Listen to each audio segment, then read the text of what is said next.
The Woman Who Stayed. The train screeched into Clarkston on a brutal August afternoon in 1878, and Evelyn Moore stepped onto a platform that looked like hope had died there years ago. 6 women before her had answered Caleb Hart's notice. 6 had quit within weeks. Now she stood facing a crowd of well-dressed candidates who laughed at her threadbare dress and hollow cheeks. "That one won't last 3 days," someone whispered. Evelyn's hands trembled, but her feet stayed planted. Behind the exhausted rancher sat 3 hollow-eyed children who'd learned not to hope anymore. She wasn't looking at them. She was looking at them. Before we begin, I invite you to join Evelyn's journey to the very end. If this story touches your heart, please hit that like button and comment with your city so I can see how far this story travels. Now, let's step back to that dusty platform where everything changed. The platform splintered beneath Evelyn's worn boots as she steadied herself against the Montana wind. Clarkston spread before her like a broken promise, buildings sagging under their own weight, dust devils spinning through empty streets, windows dark, even in broad daylight. This wasn't the thriving frontier town the recruitment notice had described. This was a place where dreams came to surrender. 3 other women stood near the station office, their traveling dresses crisp despite the journey, their luggage fine leather that spoke of families with means. Evelyn clutched her single cloth bag tighter, feeling the weight of their stares like stones. She'd sewn her best dress from flour sacks 2 months ago, carefully picking out every logo until her fingers bled. It still looked exactly like what it was. "Is that all she brought?" The tallest woman, auburn hair perfectly pinned beneath a feathered hat, didn't bother lowering her voice. "Poor thing looks half-starved." "Probably desperate." Another woman, blonde with cold blue eyes, adjusted her parasol. The notice did say, "No questions asked about circumstances." That's code for, "We'll take anyone." The third woman, older with kind eyes that didn't match her companions', caught Evelyn's gaze and offered a small, apologetic smile. Evelyn looked away. Pity hurt worse than contempt. A wagon rattled toward the platform, pulled by 2 horses that looked as exhausted as everything else in this town. The man driving barely qualified as present. His body occupied the seat, but his attention lived somewhere far away. Caleb Hart, the notice had said. Widowed rancher, 3 children, seeking household help. Good pay for the right woman. 6 women had already tried. 6 had failed. Caleb pulled the wagon to a stop with the mechanical precision of someone who'd forgotten why movements mattered. He was perhaps 35, maybe younger. Grief had a way of aging a man beyond his years. Dust coated his dark hair, his beard needed trimming, and his shirt had been mended so many times the original fabric seemed more memory than material. But his hands on the reins were steady, and his shoulders carried weight without complaint. "Ladies," his voice came out rough, underused. "I'm Caleb Hart. Thank you for coming." The 3 well-dressed women moved forward immediately. Evelyn hung back, her attention snagged by what Caleb clearly hoped no one would notice. 3 small faces peering around the wagon's canvas cover. The eldest, a girl of perhaps 10, had eyes older than her father's. She held a boy of maybe 5 against her side with fierce protectiveness. One hand pressed over his mouth as if silence had become their family's native language. A third child, a girl barely 3, clung to the older girl's skirt with both fists, her face buried against fabric worn soft from washing. They weren't just watching the proceedings. They were braced for another disappointment. The notice mentioned room and board plus $20 monthly, the auburn-haired woman said, her tone businesslike. "I'll require 25, given the remote location and additional children." Caleb's jaw tightened almost imperceptibly. "The amount stated was 30 for me," the blonde interrupted. "And Sunday's completely free. No work, no children, no exceptions." "I don't think you understand the situation," Caleb tried again. "Oh, we understand perfectly." The older woman's kind eyes had turned calculating. 6 women have quit already. You're desperate. That changes the negotiation significantly." Evelyn watched Caleb's hands tighten on the reins. The horses shifted, sensing tension. Behind him, the eldest daughter pulled both younger children deeper into the wagon's shadows. "The terms in the notice stand," Caleb said quietly. $20 monthly, room and board. Sundays off after morning chores are complete. The work is hard. The children are...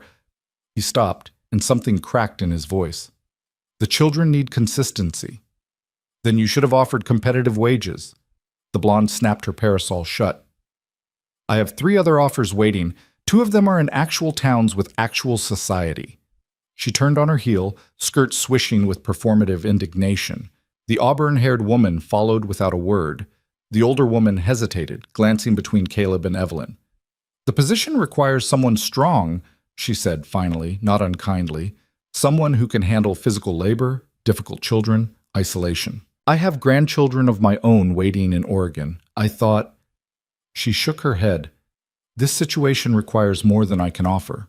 I'm sorry. She left more gently than the others, but she still left. Caleb sat motionless on the wagon seat, staring at nothing.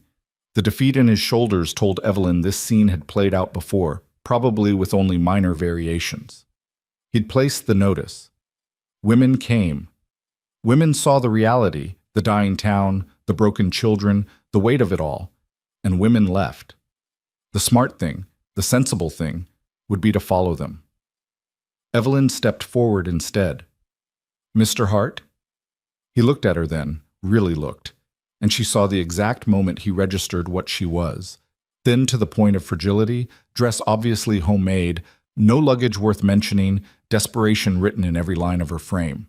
His expression closed like a door.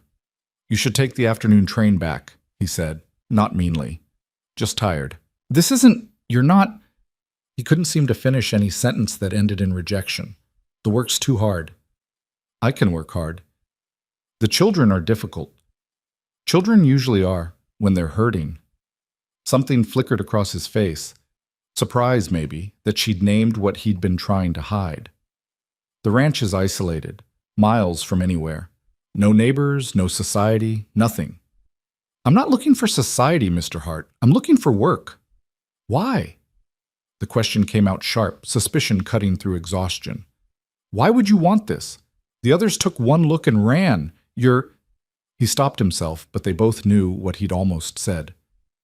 You're too thin, too weak, too obviously desperate. Evelyn met his eyes steadily.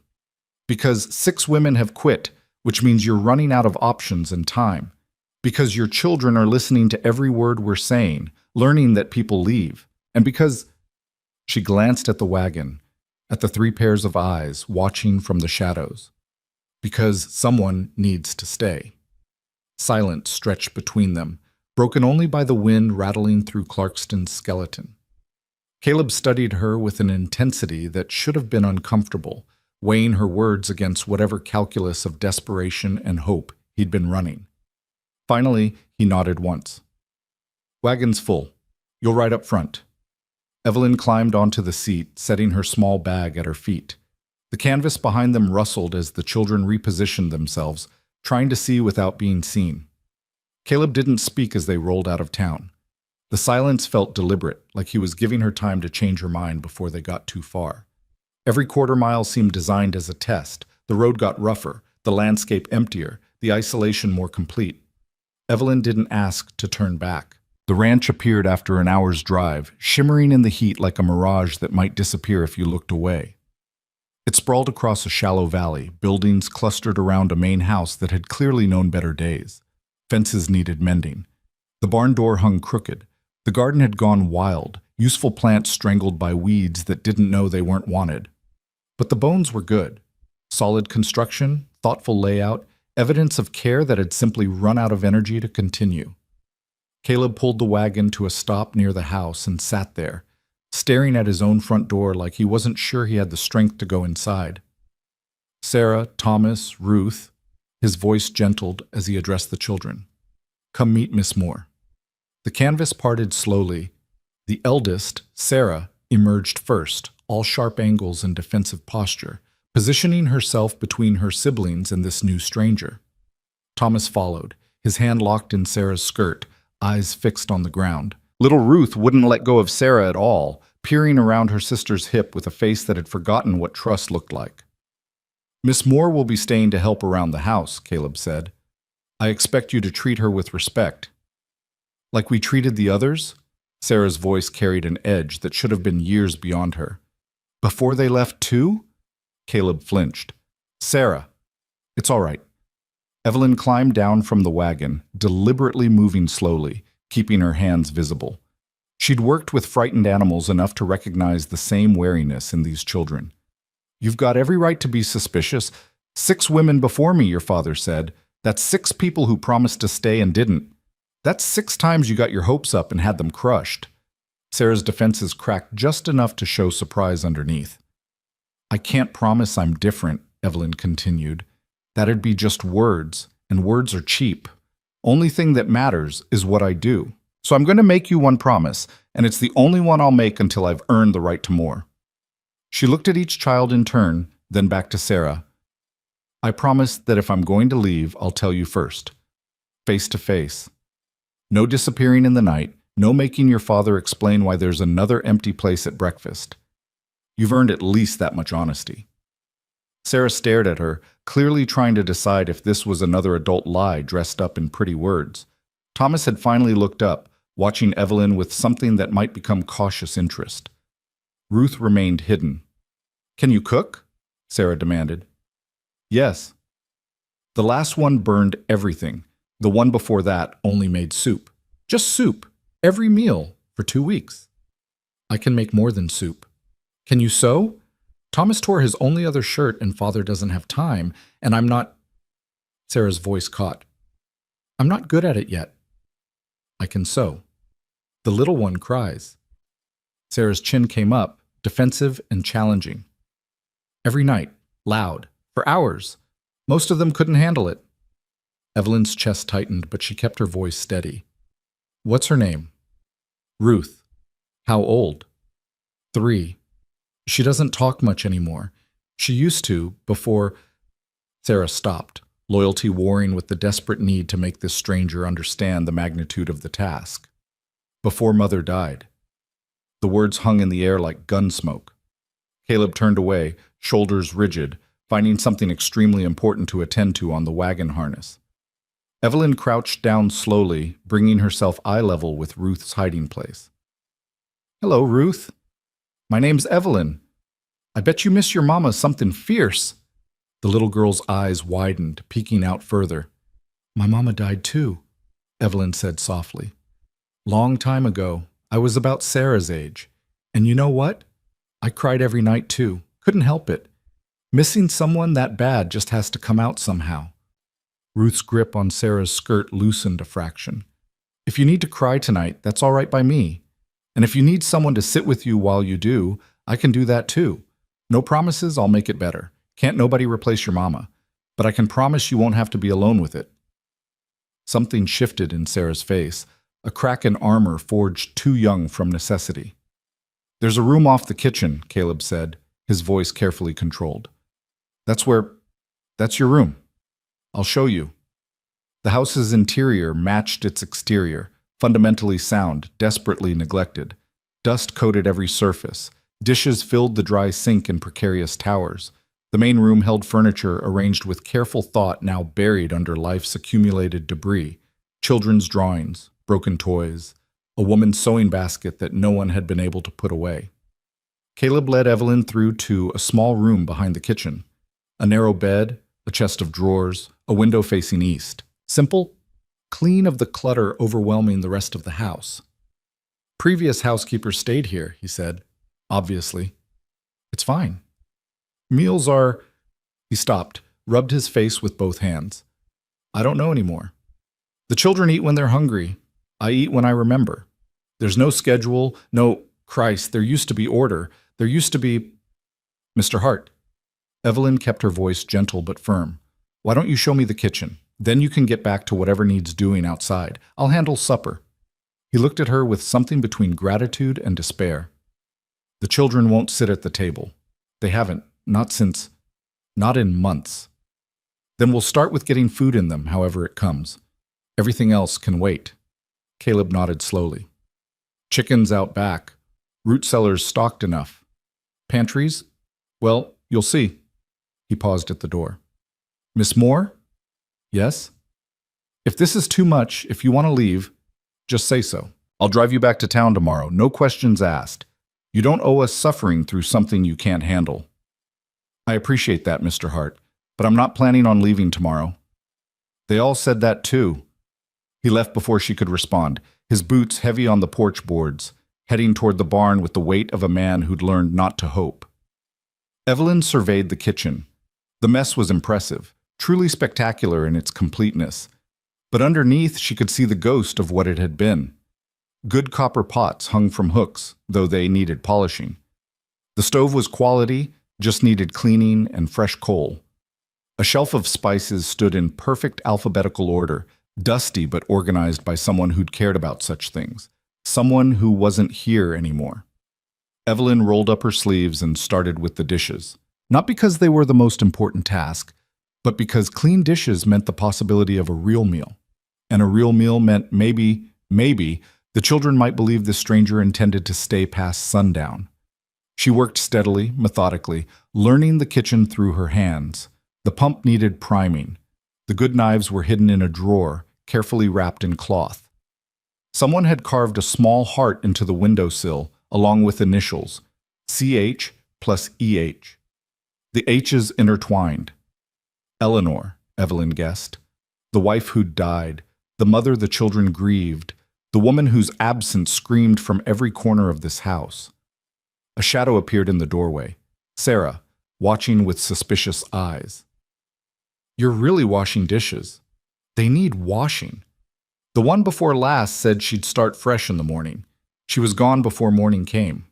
Evelyn kept scrubbing. What happened to her? Father found her at dawn, bags packed, walking toward town, 20 miles. She'd rather walk than stay another hour. Why'd she leave? Sarah shrugged with elaborate casualness. Ruth cried all night. Thomas had nightmares and screamed. I told her she was doing the eggs wrong, and she wasn't our mother, so she should stop pretending. Ah. Evelyn rinsed a plate, set it carefully in the drying rack. Were you trying to make her leave? The question clearly caught Sarah off guard. What? Testing her, seeing if she'd stay anyway. Evelyn glanced over her shoulder. It's what I'd do, in your place.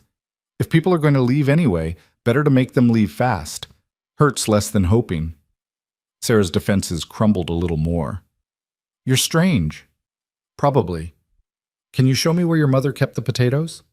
Sarah hesitated, then moved into the kitchen with the wary steps of someone entering territory that still belonged to ghosts. Root cellar, out back. But... She stopped. But what? We don't go in there much. It was Mother's place.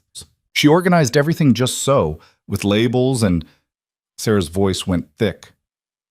It still smells like her, like the soap she made. Evelyn set down her dish rag and turned to face this child who'd been forced to grow up too fast.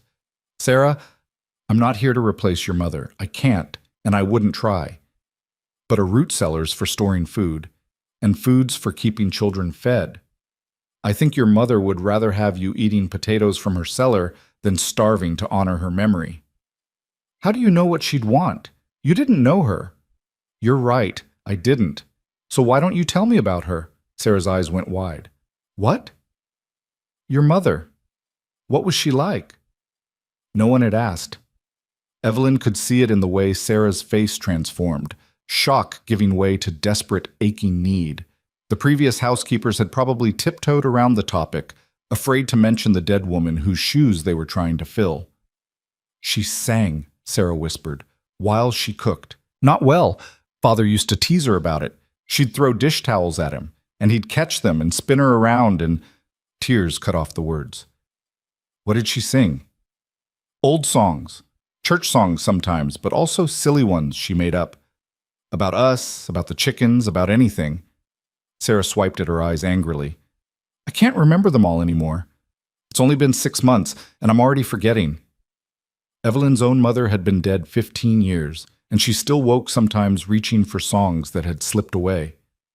The forgetting's the worst part, feeling like you're losing them twice. Yes, Sarah's voice broke on the word.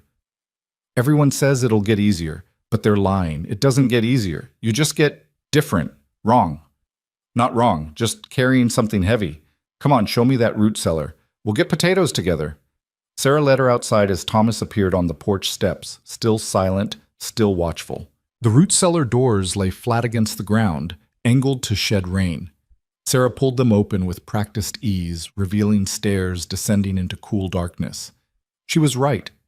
The space smelled of lavender soap and dried herbs, and everything was organized with meticulous care.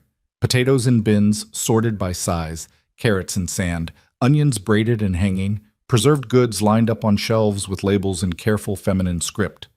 Green beans, July 1877. Peaches, August 1877. Tomatoes, September 1877. The last summer of Eleanor Hart's life, preserved in glass jars. She was planning for this winter, Sarah said quietly. She preserved everything she could, like she knew. Her voice cracked. But she didn't know. She couldn't have. It happened so fast. Evelyn selected potatoes carefully, reverently. What happened, Sarah? Fever. Just fever, the kind everyone gets. But hers wouldn't break. Doctor came from Clarkston, but... Sarah wrapped her arms around herself. She asked for us at the end, told Father to take care of us, told me to watch the little ones. Then she just... The child's composure finally shattered. Sarah dissolved into sobs, standing in her dead mother's carefully organized cellar, surrounded by evidence of a future that woman would never see. Evelyn set down the potatoes and pulled Sarah into her arms. The girl resisted for half a heartbeat, then collapsed, sobbing into Evelyn's shoulder with the abandon of someone who'd been holding it together far too long. They stayed like that until the storm passed. When Sarah finally pulled back, her eyes were swollen but clearer. I miss her so much, she whispered. I know. Everyone says I need to be strong, for Thomas and Ruth, for Father. You are strong, but strong doesn't mean you can't fall apart sometimes. Sarah studied Evelyn's face like she was trying to memorize it, building a catalog of whether this woman's words matched her actions. Then she picked up the basket of potatoes. I'll help you cook, she said. I'm not very good, but Mother was teaching me before. I know some things. Then you'll teach me how your mother did it. They walked back to the house together, Sarah carrying potatoes and something that might have been the beginning of hope. Thomas waited on the porch, still silent, but closer than before. When they passed, Evelyn offered him a small smile. He didn't return it, but he didn't run away either. Progress came in small increments. The kitchen settled into purposeful activity. Sarah proved competent with vegetables, her knife work careful if slow. She narrated as she worked, unconsciously channeling her mother's voice. She always said to cut them even so they cooked the same. She said cooking's just paying attention to what things need. Evelyn assembled the rest of the meal from what the pantry offered. Chicken from out back, carrots, onions, herbs that still held flavor despite months of neglect. Nothing fancy, just food cooked with care. As the stove heated and good smells began filling the house, Thomas crept closer. He still didn't speak, but he sat on the floor near the kitchen doorway, watching. Ruth appeared soon after, attached to her sister but curious. You can come in, Evelyn said without turning around. Not much to see, but you're welcome anyway. Thomas stayed where he was. Ruth buried her face in Sarah's skirt. But they stayed. Caleb returned as the sun began its descent, covered in dust and exhaustion.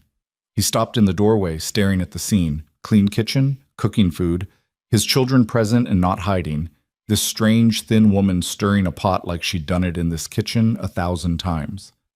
We'll eat in about 20 minutes, Evelyn said. There's water warming if you want to wash up. He opened his mouth, closed it, nodded once, and disappeared toward the back of the house. 20 minutes later, Evelyn set food on the table. Real food, properly cooked, plated like it mattered. Caleb sat in his usual chair looking uncomfortable with the formality. Sarah helped Ruth into a high chair that had clearly gone unused for months. Thomas hovered between hiding and joining. Come on, Thomas, Sarah said softly. It's all right. He approached the table like it might bite him, climbing into his chair with exaggerated care. They ate in silence at first.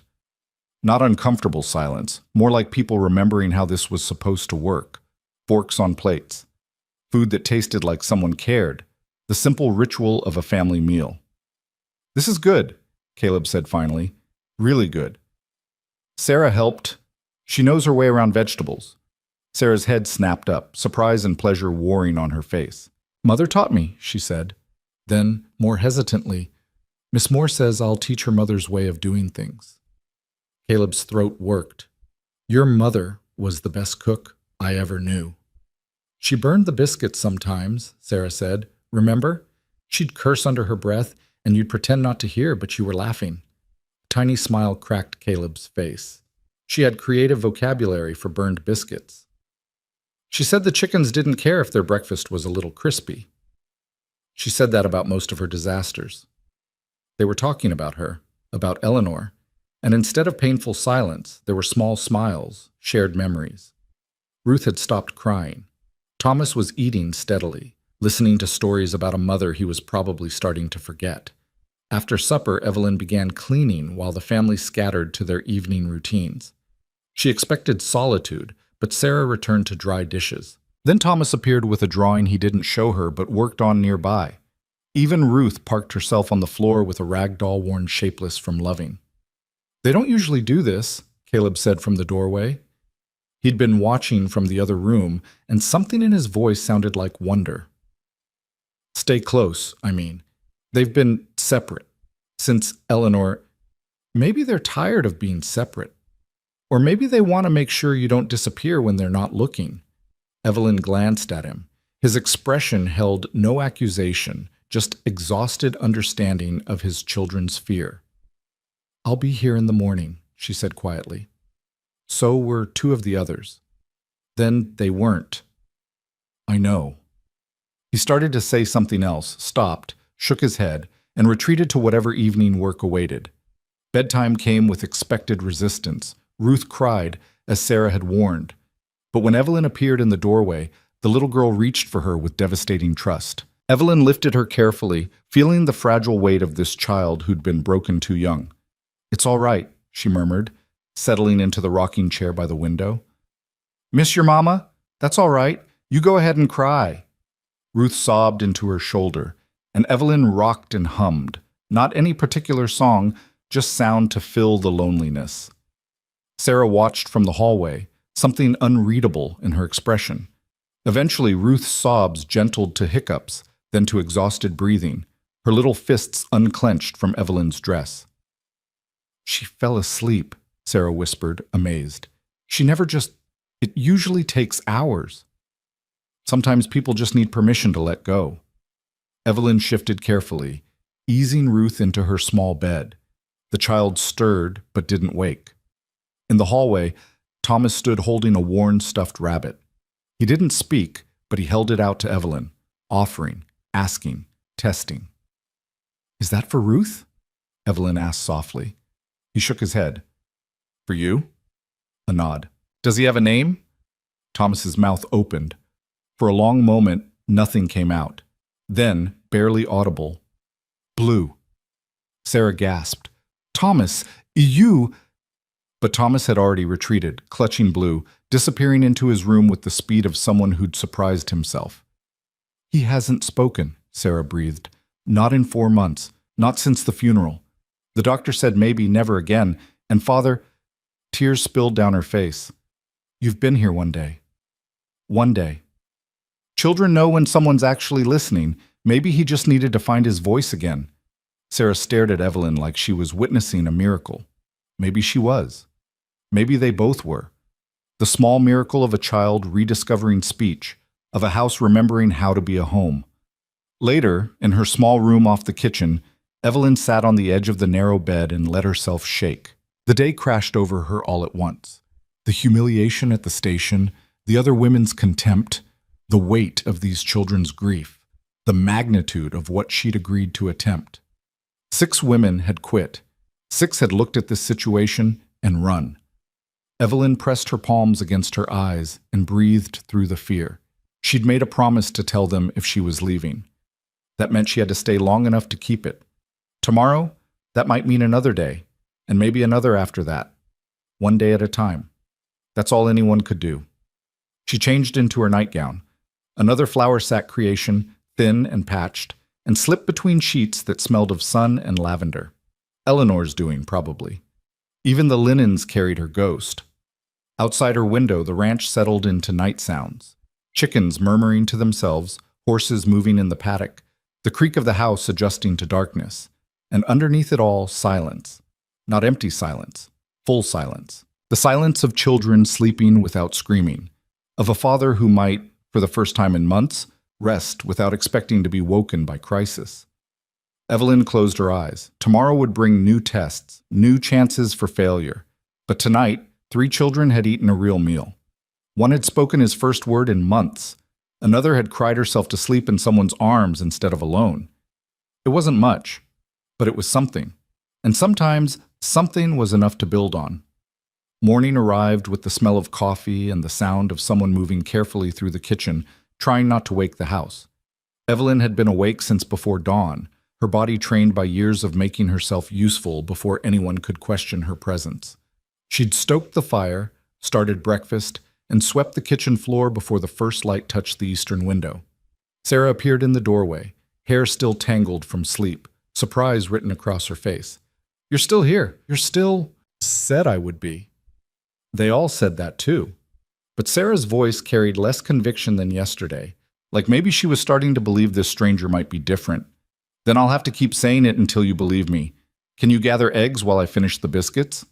Sarah nodded and disappeared outside, moving with the automatic efficiency of a child who'd taken on adult responsibilities too young. Through the window, Evelyn watched her navigate the chicken coop with practiced ease, talking softly to the hens like they were old friends. Thomas emerged next, clutching Blue the rabbit, his eyes finding Evelyn immediately. Testing. Making sure yesterday's miracle hadn't been a dream. "Good morning, Thomas." He opened his mouth, closed it, frustrated with himself. Yesterday's single word had apparently used up his courage. "Blue looks like he might be hungry," Evelyn said casually, turning back to her biscuits. "Think he'd like some bacon?" A pause. Then so quiet she almost missed it. "Yes." Evelyn didn't react, didn't make it significant, just nodded like small boys spoke to her every morning. "Then we'd better make extra." Caleb was the last to appear, stopping in the kitchen doorway with the same stunned expression he'd worn at supper. His hair was wet from washing, his shirt clean, and Evelyn realized this was the first time she'd seen him presentable. Grief had been wearing him like a coat, making him invisible beneath its weight. This morning she could see the man underneath, younger than she'd thought, with good bones in his face and eyes that might have laughed once. "You stayed," he said. "We've established that." Evelyn set plates on the table with more force than necessary. "Are you all going to greet me with surprise every morning, or will we eventually move past this?" Something flickered across his face. Might have been the ghost of amusement. "Probably take a few more mornings, then sit down and eat, and shock's no excuse for cold biscuits." Breakfast passed with the same tentative peace as last night's supper. Ruth ate without crying. Thomas whispered answers to direct questions. Sarah actually smiled when Evelyn asked her to pass the butter. Small victories, each one. After the meal, Caleb stood with clear reluctance.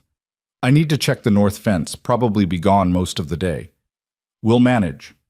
He hesitated, hat in hand, clearly wanting to say something he couldn't quite form. Finally, "The children, if they're too difficult." "Mr. Hart." Evelyn met his eyes steadily. "I raised my 3 younger brothers after our mother died. I know what difficult children look like, and these aren't it. These are grieving children trying to survive. There's a difference." His throat worked. "Eleanor used to say something similar. Then she was a wise woman. Go on, those fences won't check themselves." He left, but not before Evelyn caught him glancing back at the house 3 times, like he expected to return and find her gone despite all evidence to the contrary. The day settled into purposeful work. Evelyn tackled the main room while Sarah watched with territorial suspicion. Mother had a system, Sarah warned, for where things went. "Then teach me her system." They worked side by side, Sarah directing with increasing confidence, Evelyn following instructions without protest. The room emerged from chaos slowly, surfaces cleared, furniture arranged with intention, the accumulated debris of grief sorted into keep, mend, or discard. "That's Mother's sewing basket," Sarah said when Evelyn reached for it. "No one's touched it since..." "Should it stay out or be put away?" Sarah stared at the basket like it might bite her. "I don't know. Father can't look at it, but putting it away feels like we're erasing her." "What if we moved it to your room? That way it's not gone, just somewhere safe until you're ready to open it. Relief flooded Sarah's face. Yes, that's... Yes. They carried it together to Sarah's small bedroom, placing it carefully on a shelf where sun wouldn't fade the fabric. Sarah touched the basket's handle with reverent fingers. She was teaching me to quilt, she whispered. We'd started one together. She said every woman should know how to make something beautiful and useful both. Did you finish it? No, I tried, but I couldn't remember the pattern, and everything I did looked wrong, and Her voice cracked. I gave up. Evelyn opened the basket carefully. Inside lay fabric pieces cut with precision, a half-finished quilt block, needles stuck in a pincushion shaped like a tomato, and underneath, a paper with Eleanor Hart's handwriting, Sarah's star pattern, for my girl. She left you instructions, Evelyn said softly. Sarah took the paper with shaking hands. I didn't know. I didn't look. I couldn't. Maybe you weren't ready then, but maybe you are now. They left the basket open, the pattern visible, possibility hanging in the air. Downstairs, Thomas had settled on the floor with his drawings. He'd covered page after page with the same image, a house, a family of stick figures, and above them all, a woman with wings. That's beautiful, Thomas, Evelyn said, crouching beside him. He pointed to the winged figure. Your mother? A nod. Is she an angel now? He frowned, frustrated, grabbed a fresh page and drew furiously. The same house, the same family, but this time the winged woman stood behind them, hands on their shoulders. Protecting, not leaving. Ah, Evelyn breathed. She's still with you, just different. Thomas looked at her with such desperate hope it nearly broke her heart. Then he whispered, Is she proud? The question hung between them, enormous and aching. Of you? Oh, sweetheart, I think she's so proud she could burst. You've been so brave, taking care of Blue, helping your sisters, being strong when everything's hard. I think she sees all of it. Even when I don't talk? Especially then. Sometimes the bravest thing is surviving another day. He leaned against her shoulder, just for a moment, then pulled back and returned to his drawings. But something in his posture had eased, like a weight he'd been carrying alone had gotten lighter. Lunch was simple, bread and cheese and apples from the root cellar. They ate on the porch, watching clouds build in the west. Ruth sat on Evelyn's lap, playing with her worn doll, occasionally touching Evelyn's face like she was making sure this person was real. Storm coming, Sarah observed, reading the sky with frontier competence. Big one, probably. Your father should be back before it hits. Maybe. Sarah's voice went tight. Or maybe he'll stay out working until he's too exhausted to think. He does that sometimes, especially on bad days. What makes a day bad? Remembering. Something will remind him, a song she sang, or the way light hits the kitchen window, or just anything, and he'll go quiet and disappear into work until we don't see him for hours. Evelyn understood that impulse. Grief ambushed you at strange moments. The trick was learning to survive the ambush without destroying yourself in the process. If he's not back when the storm hits, we'll make sure there's hot food waiting when he comes in. Sarah studied her with those two old eyes. Why are you being nice to us? Why wouldn't I be? Everyone else acted nice at first too. But it was fake nice, performance nice, you can tell the difference. And what kind of nice am I? I don't know yet. Sarah's honesty was cutting. But it feels different. It feels... She stopped, struggling. It feels like you actually see us. Not just work you have to do, but actual people. That's because you are actual people. Seems like the minimum requirement for decent treatment. The woman before last said Thomas was damaged and Ruth was hopeless. She said it where we could hear. Rage flashed through Evelyn, hot and protective. Then she was a fool who didn't deserve to be in the same house with you. Sarah blinked, surprised by the vehemence. You're not damaged, Evelyn continued, looking at each child in turn. None of you. You're hurt. There's a difference. Hurt can heal if someone cares enough to help it. And you care enough? I'm here, aren't I? The storm rolled in an hour later with the dramatic violence only prairie storms could manage. Wind hit first, bending grass flat and sending chickens scattering for shelter. Then rain, turning the world gray and loud. Caleb still wasn't back. Evelyn moved through the house, securing windows, checking for leaks, lighting lamps against the sudden darkness. The children clustered together in the main room, drawn to each other by weather that made the world feel small and fragile. "Tell us a story," Sarah said suddenly. Evelyn paused in lighting a lamp. "What kind of story?" "A true one. About you." "Why?" "Because you know everything about us, and we don't know anything about you. That's not fair." "Fair point." Evelyn settled into Eleanor's rocking chair, still felt strange to claim it, but the children's expectant faces gave her permission. "All right, true story. When I was about Sarah's age, my mother died. Fever, like yours. Fast and cruel and wrong." Thunder rumbled outside, punctuating her words. "I had 3 younger brothers who needed raising. My father, he tried, but he didn't know how. Didn't know how to braid hair or cook proper meals or help with nightmares. He was drowning, and he was dragging us all down with him." "What did you do?" Sarah whispered. "I got angry. Really, properly angry. Angry at death for taking her." Ruth had gone still in Evelyn's lap, listening with an intensity that belied her 3 years. "And then what happened?" Thomas asked, his small voice barely audible over the rain. "I realized anger wasn't going to cook supper or clean clothes or make my brothers feel safe. So I learned, made 1,000 mistakes, burned so many meals the neighbors probably thought we were signaling for help, sewed shirts that fell apart the first time anyone moved wrong. But I kept trying, and eventually, trying turned into knowing how." "Did the anger go away?" Sarah's question cut straight to the heart of it. "No, it just changed, turned into something I could use. Energy instead of rage. Every meal I cooked right, every shirt that held together, every night my brother slept without crying. That was me fighting back against the unfairness. That was me saying death doesn't get to win everything." "Is that why you're here?" Sarah's eyes were sharp, understanding. "You're still fighting?" "Maybe.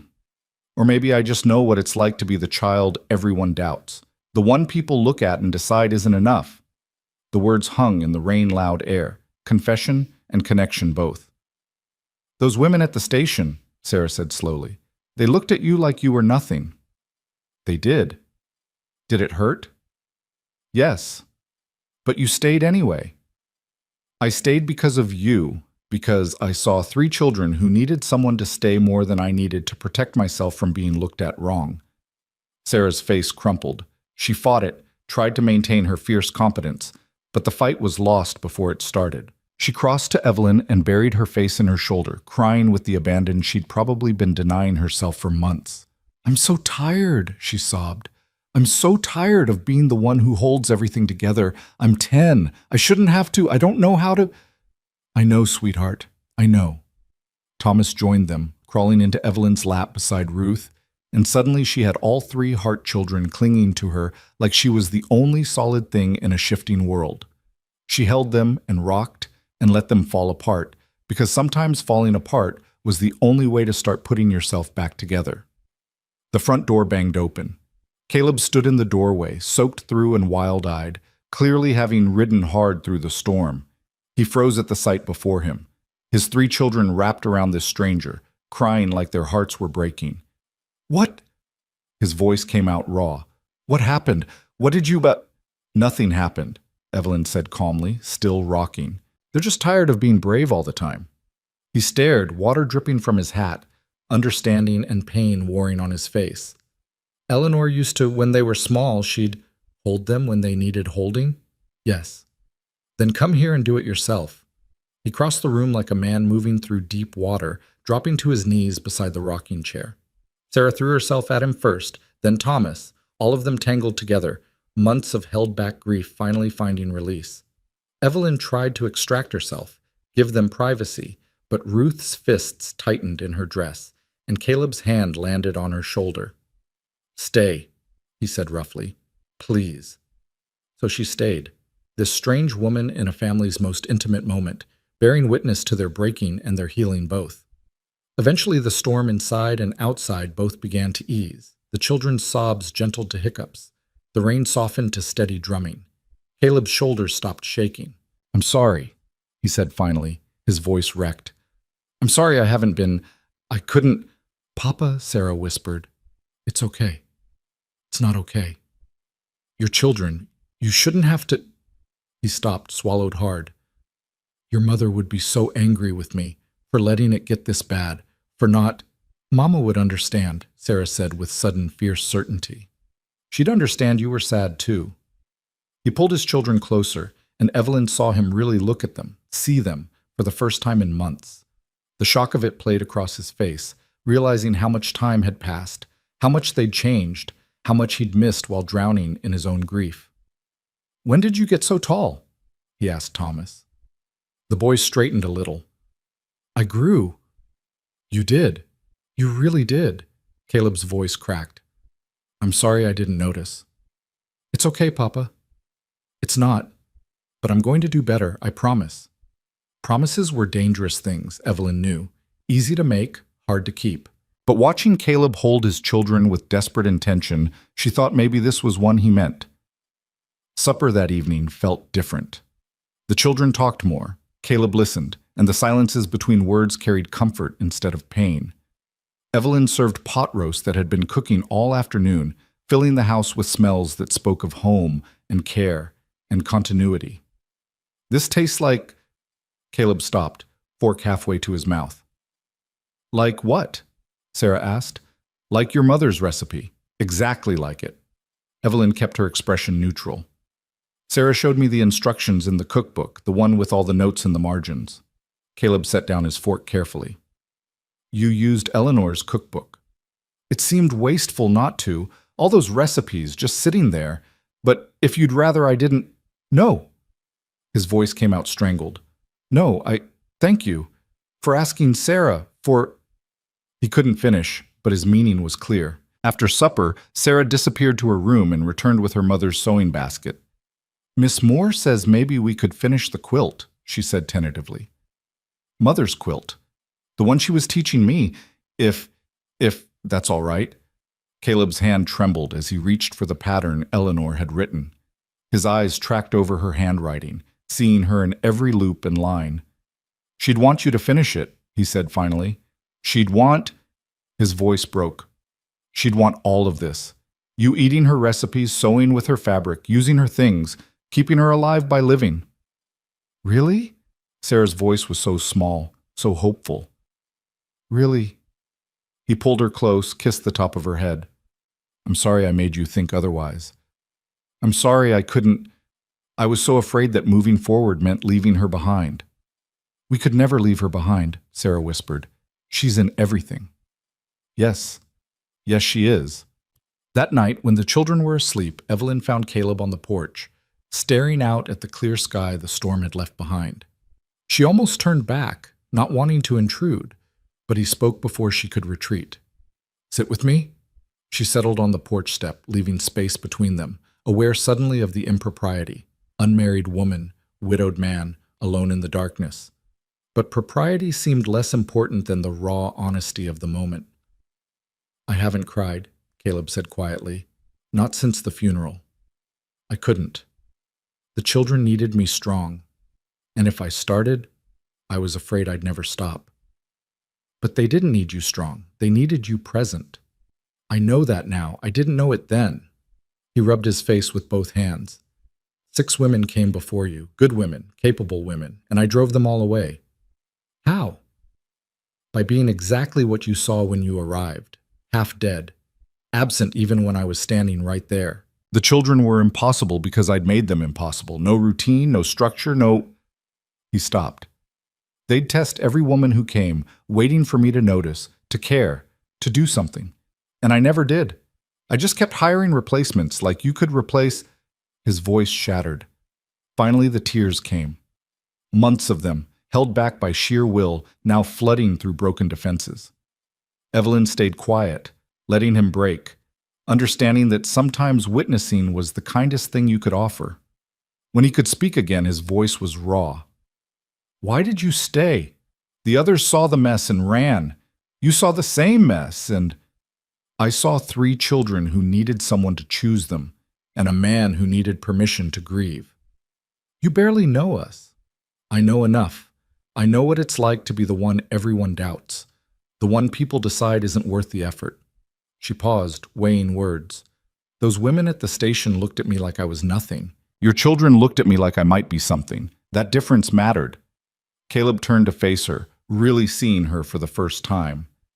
Not the desperate woman who'd answered his notice, not the housekeeper who'd exceeded expectations, but Evelyn herself, thin and fierce and carrying her own weight of survival.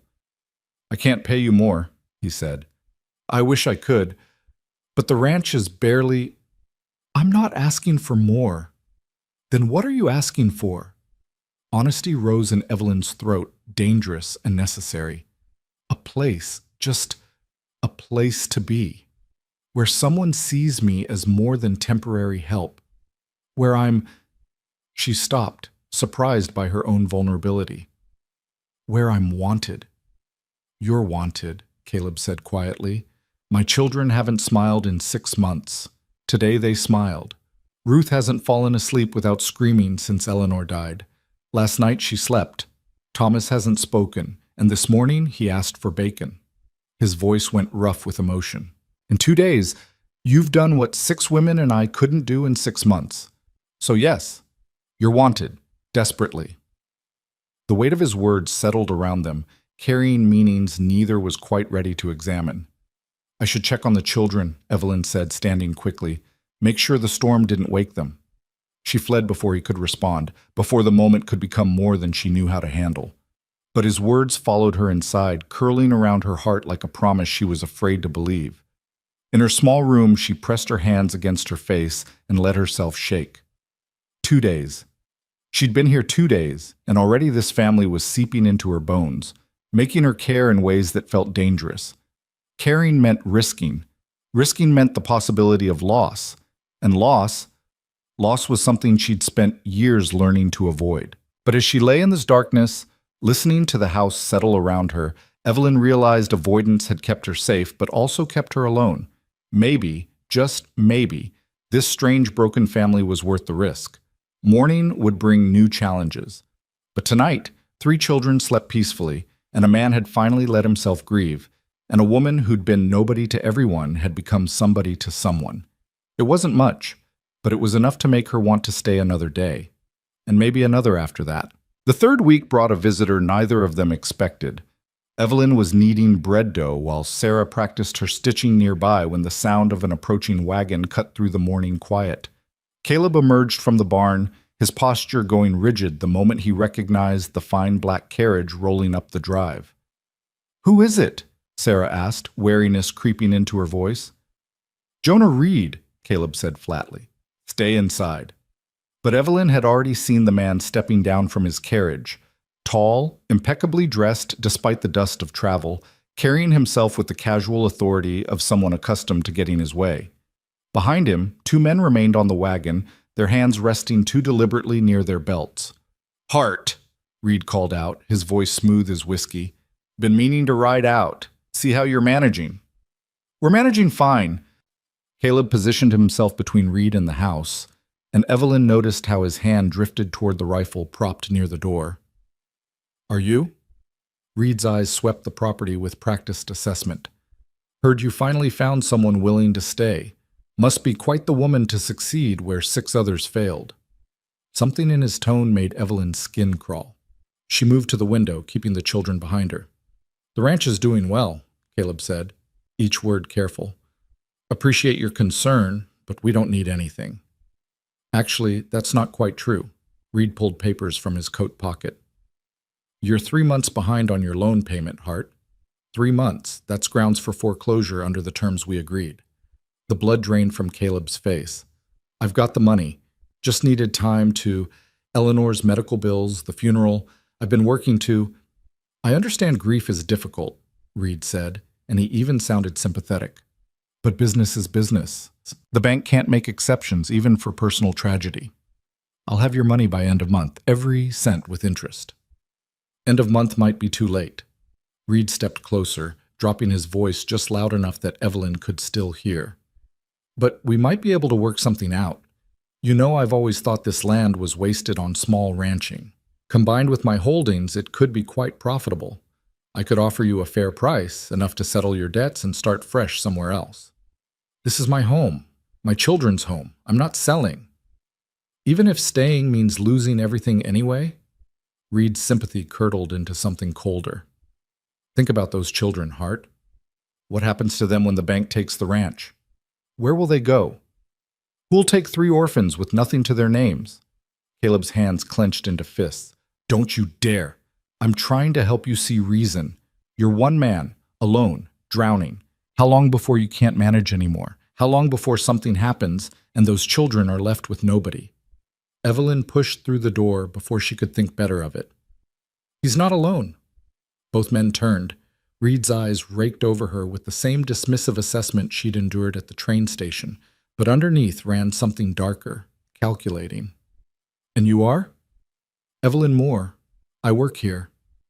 The new housekeeper. Reed's smile didn't reach his eyes. How long has it been? 2 weeks? 3? Forgive me if I don't count on your staying power. The others certainly didn't have any. The others weren't me. No, you're right. They had references, experience, families with standing. You have... He paused deliberately. What exactly do you have, Miss Moore? The insult was clear enough to make Caleb step forward. Reed, it's a fair question, Reed continued. I make it my business to know who's living on properties I hold interest in. But I can't find anything about you before you arrived in Clarkston. No family, no history, nothing. Almost like you're running from something. Ice ran down Evelyn's spine. She'd hoped her past would stay buried where she'd left it, 3 states and 2 years away. My past is my own business. Not when it affects my investment. Reed's voice hardened. What are you hiding, Miss Moore? Debts? A husband you ran from? Something worse? Get off my land, Caleb said, his voice dropping to something dangerous. Now. Reed raised his hands in mock surrender. I'm simply looking out for those children's welfare. As a concerned citizen, I have to wonder if they're safe with a woman of questionable background and a father too grief-stricken to see straight. The children are fine, Evelyn said, fighting to keep her voice steady. Are they? Reed's eyes went cold. Because I've heard concerning things. A 5-year-old who won't speak. A 3-year-old who screams every night.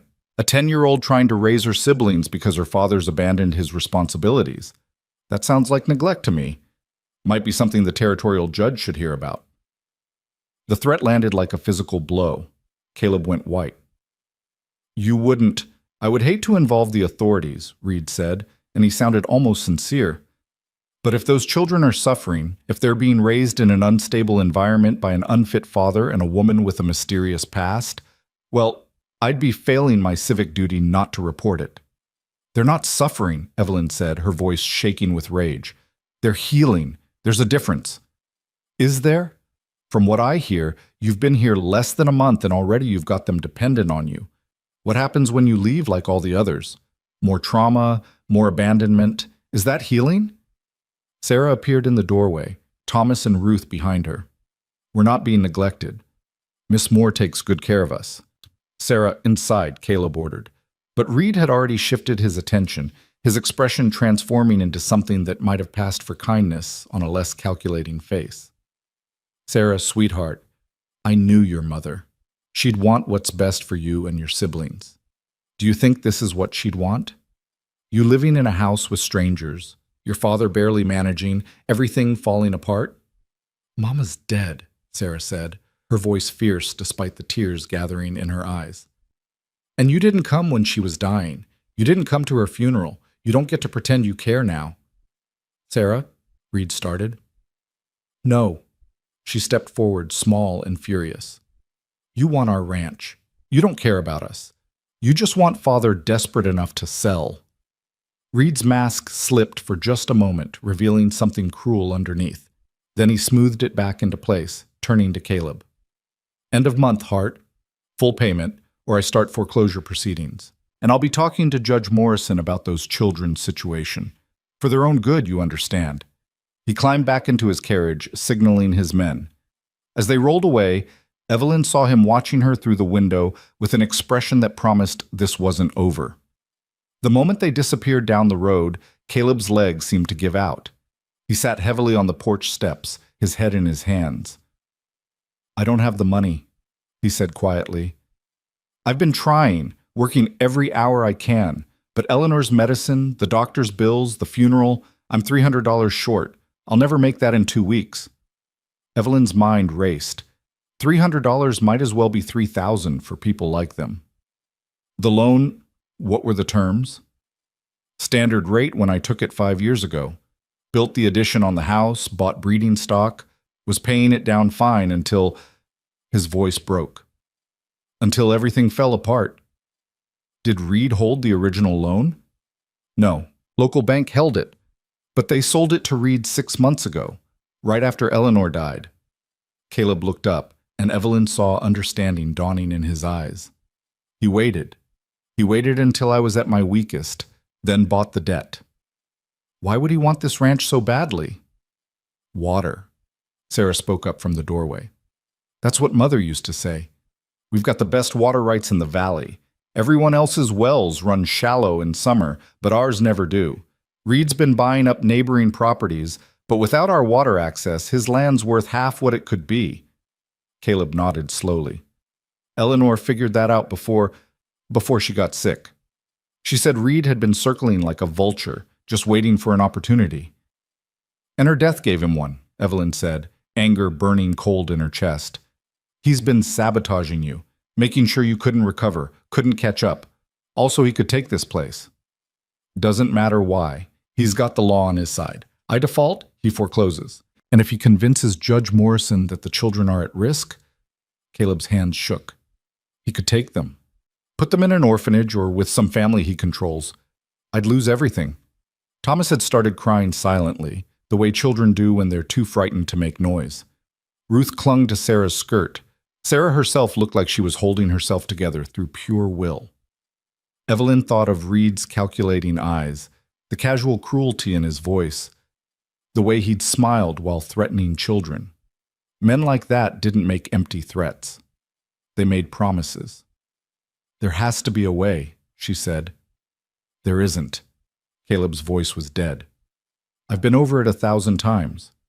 I could sell the breeding stock, but I'd get maybe half what they're worth in a rushed sale, and then I'd have no way to rebuild. I could take a loan from someone else, but who'd lend to a man already defaulting? He stopped, and when he spoke again, his voice was barely a whisper. I'm going to lose everything Eleanor and I built. I'm going to lose our children's home.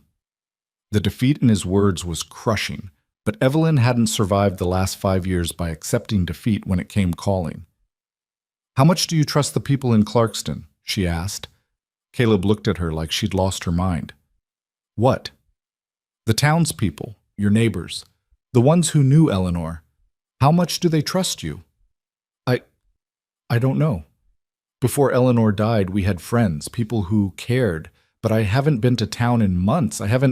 Then it's time to start. Evelyn's mind was working fast now, pieces falling into a pattern she could almost see. Reed thinks he's won because he's isolated you, made you feel alone, helpless. But you're not alone. Sarah, when was the last time your father went to church? Sarah's eyes widened. Before Mama's funeral. And before that? Every Sunday, Mama sang in the choir. Father helped with repairs on the building. We were part of things. Exactly. Reed's counting on everyone seeing you as the broken widower, too grief-stricken to function. But what if they saw something different? What if they saw a man fighting to save his family's home? Hope flickered across Caleb's face, fragile as candlelight. What are you suggesting? I'm suggesting you stop hiding. Go to town. Go to church. Let people see you're still here, still fighting. Let them see your children are being cared for, that things are improving. Make Reed's threats about neglect look like what they are, lies designed to steal from a grieving family. That won't get me $300. No, but it might get you time. And it might get you allies. Reed's powerful, but men like him make enemies. If people see what he's really doing, they won't believe me over him, Caleb interrupted. He's respected, rich, connected. You're not just anything, Evelyn said fiercely. You're a father fighting for his children.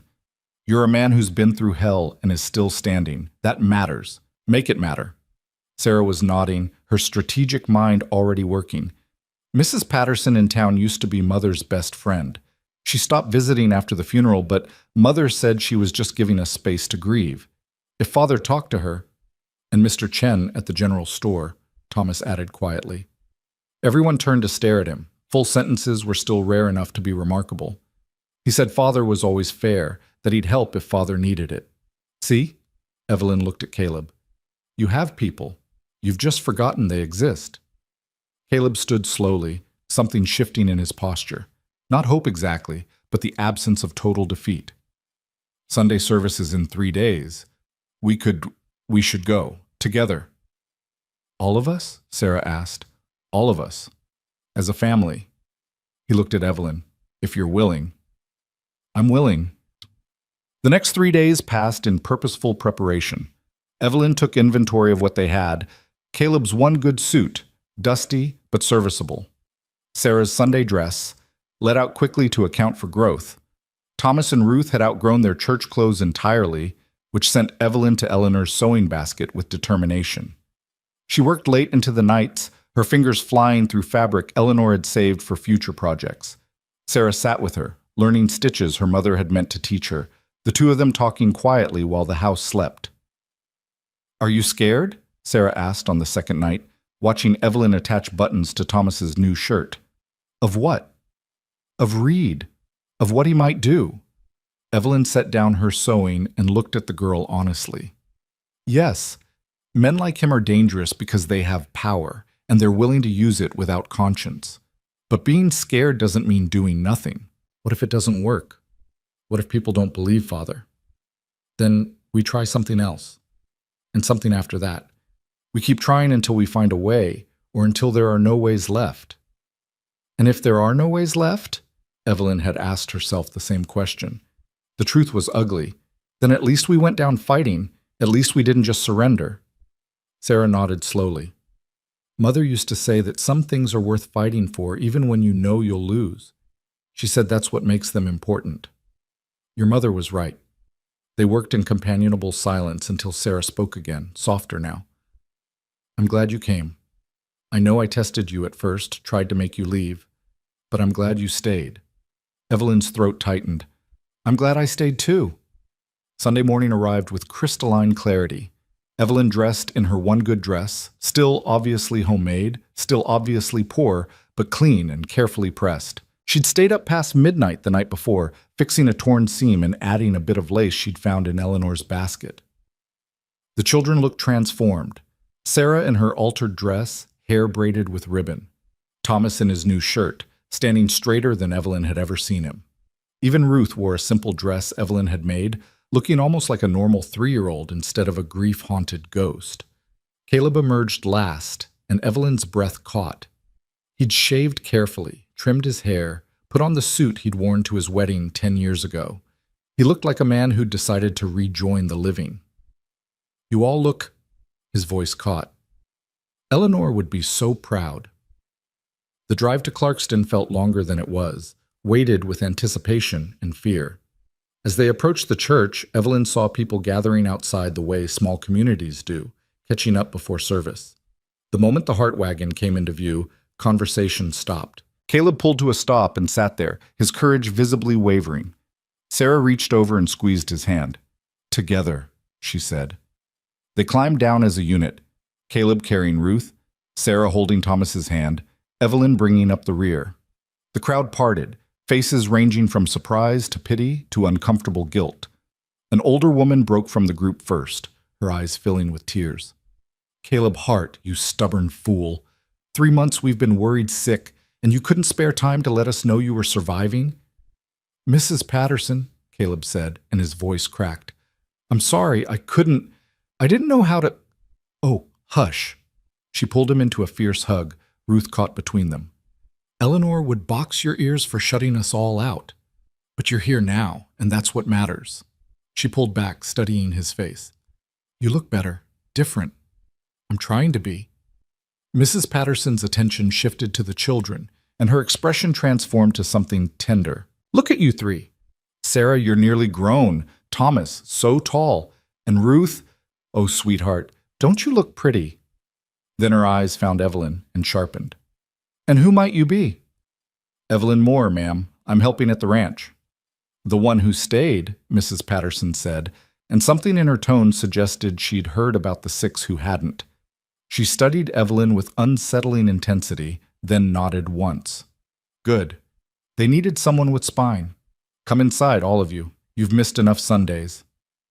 They filed into the small church, and Evelyn felt every eye tracking their movement. The Hart family had been absent long enough that their return was an event. They slid into a pew near the back, Caleb positioning himself between his children and the congregation's stairs.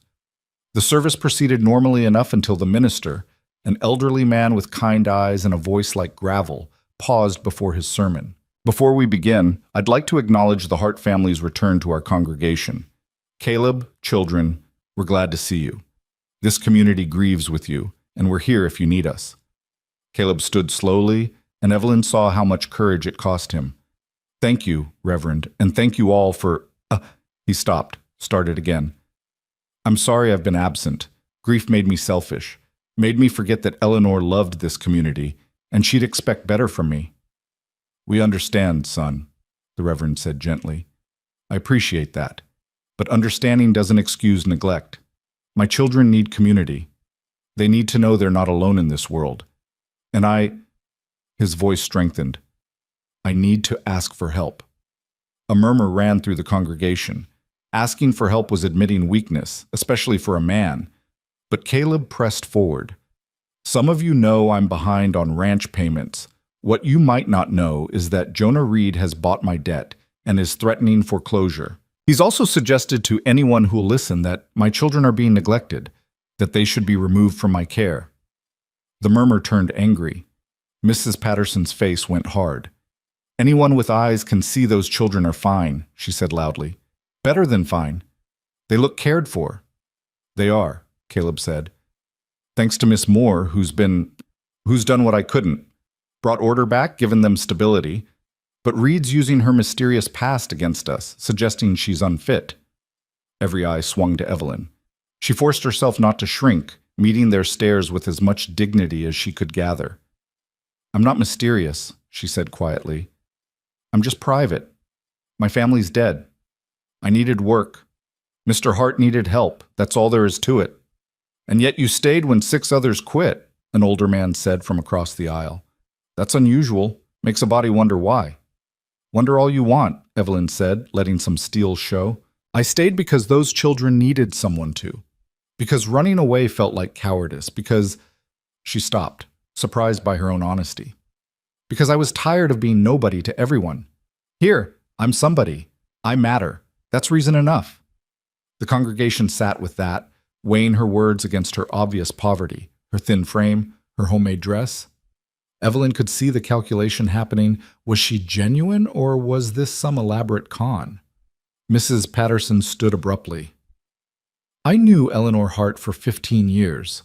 She was the best judge of character I've ever met, and she would have liked this woman. She pointed at Evelyn. I can tell because her children like her, and children know truth when adults are still busy judging. The question isn't whether Miss Moore is suitable, another woman said. It's whether Jonah Reed has the right to threaten this family, and I say he doesn't. Agreement rippled through the congregation. The minister raised his hands for quiet. This is a house of worship, not a town meeting, but... He paused, weighing words. Caleb, what exactly are you asking for? Time, Caleb said simply. I need time to get Reed his money, and I need witnesses that my children are being properly cared for. So when he tries to convince Judge Morrison otherwise, there are voices to counter his lies. You'll have them, Mr. Chen called from the back. Anyone with sense can see what Reed's really after. Your water rights, someone else added. He's been trying to corner the valley's water for years. The conversation devolved into angry muttering about Reed's business practices, deals gone sour, debts called in at convenient times. Evelyn listened with growing understanding. Reed had made enemies. He'd just been powerful enough that no one dared challenge him individually. But together they might have a chance. After the service, people clustered around Caleb, offering support, asking what they could do. Mrs. Patterson cornered Evelyn on the church steps. How bad is it really? She asked quietly. Bad. He needs $300 in 2 weeks or Reed forecloses, and Reed's threatened to have the children taken if Caleb can't prove adequate care. Mrs. Patterson's jaw tightened. That snake. Eleanor told me to watch him, said he was circling. I should have paid more attention after she died. No one could have known. We should have checked on them, should have helped instead of giving them space. She looked at the children, now surrounded by other youngsters their age, looking almost normal. They really are doing better? They're healing. It takes time, but yes. And you? Are you staying, or are you another temporary fix? The question cut deep because Evelyn had been asking herself the same thing. What happened when the crisis passed? When Caleb didn't need her anymore? When the children were whole again? I'm staying as long as I'm wanted, she said finally. Mrs. Patterson studied her with those sharp eyes. You're running from something, I can tell, but you're also running toward something which is different. Just remember, this family's been hurt enough. Don't add to it unless you're sure. I'm sure. Good. Then you'll need all the help you can get. Reed doesn't lose gracefully. She lowered her voice. Watch yourself around him. There are rumors about what happened to people who got in his way. Nothing proven, but be careful. The warning settled cold in Evelyn's stomach, but she nodded, filing it away with everything else she was learning about Jonah Reed. The ride home was lighter, filled with the children's chatter about friends they'd reconnected with, games they'd played. For a few hours they'd been normal children in a normal family. The healing that brought showed in every smile. Caleb was quieter, but his silence felt thoughtful rather than defeated. When they arrived back at the ranch, he helped everyone down from the wagon, then turned to Evelyn. Thank you, he said, for pushing me to go. For everything. You did the hard part. You asked for help. Doesn't mean we'll get it. $300 is still $300. But now people know what Reed's really doing. That changes things. He nodded slowly, then surprised her by reaching out and squeezing her hand briefly. Eleanor would have liked you. Mrs. Patterson was right about that. The words settled warm in Evelyn's chest, an absolution she hadn't known she needed. That night, after the children were asleep, Evelyn sat at the kitchen table with paper and pencil, working through numbers. $300. 2 weeks. The ranch's assets versus its debts. Every angle she examined led to the same conclusion. There was no legitimate way to raise that much money that fast, which meant they needed an illegitimate way, or at least an unconventional one. She was still working when Caleb appeared in the doorway, unable to sleep. Find any miracles? He asked. Not yet, but I'm not done looking. He sat across from her, studying the figures she'd scratched out. You're good with numbers. Had to be. When you're managing a household on nothing, math becomes survival. Where did you learn? The question was casual, but Evelyn heard the real inquiry underneath. Who are you? Where did you come from? Why won't you say? My father was a teacher, she said finally, before my mother died. He wasn't much of anything, but he taught me enough that I could teach my brothers, keep the household accounts, figure out how to stretch nothing into something. That doesn't sound like running from something. That sounds like surviving something. Evelyn met his eyes. Maybe there's not much difference. I think there's all the difference. He paused. Reed implied you were hiding something criminal, something that would make you unfit. And you want to know if he's right. I want to know if I need to worry. Not for myself. For the children. If there's something in your past that could hurt them. There isn't. Evelyn's voice came out harder than she intended. I'm not a criminal. I haven't hurt anyone. She stopped, the words catching in her throat. You just what? I just got tired of being told I wasn't enough. That I was too poor, too plain, too nothing to matter. So I left. Walked away from people who made me feel small and went looking for somewhere I could be. She couldn't finish. Be seen, Caleb said softly. Be valued. Yes. They sat with that truth between them, understanding passing without need for more words. Caleb knew what it was to feel inadequate, to be measured against impossible standards and found wanting. Evelyn knew what it was to be invisible until someone chose to see you. Whatever else happens, Caleb said finally, you're not nothing, not to my children, not to...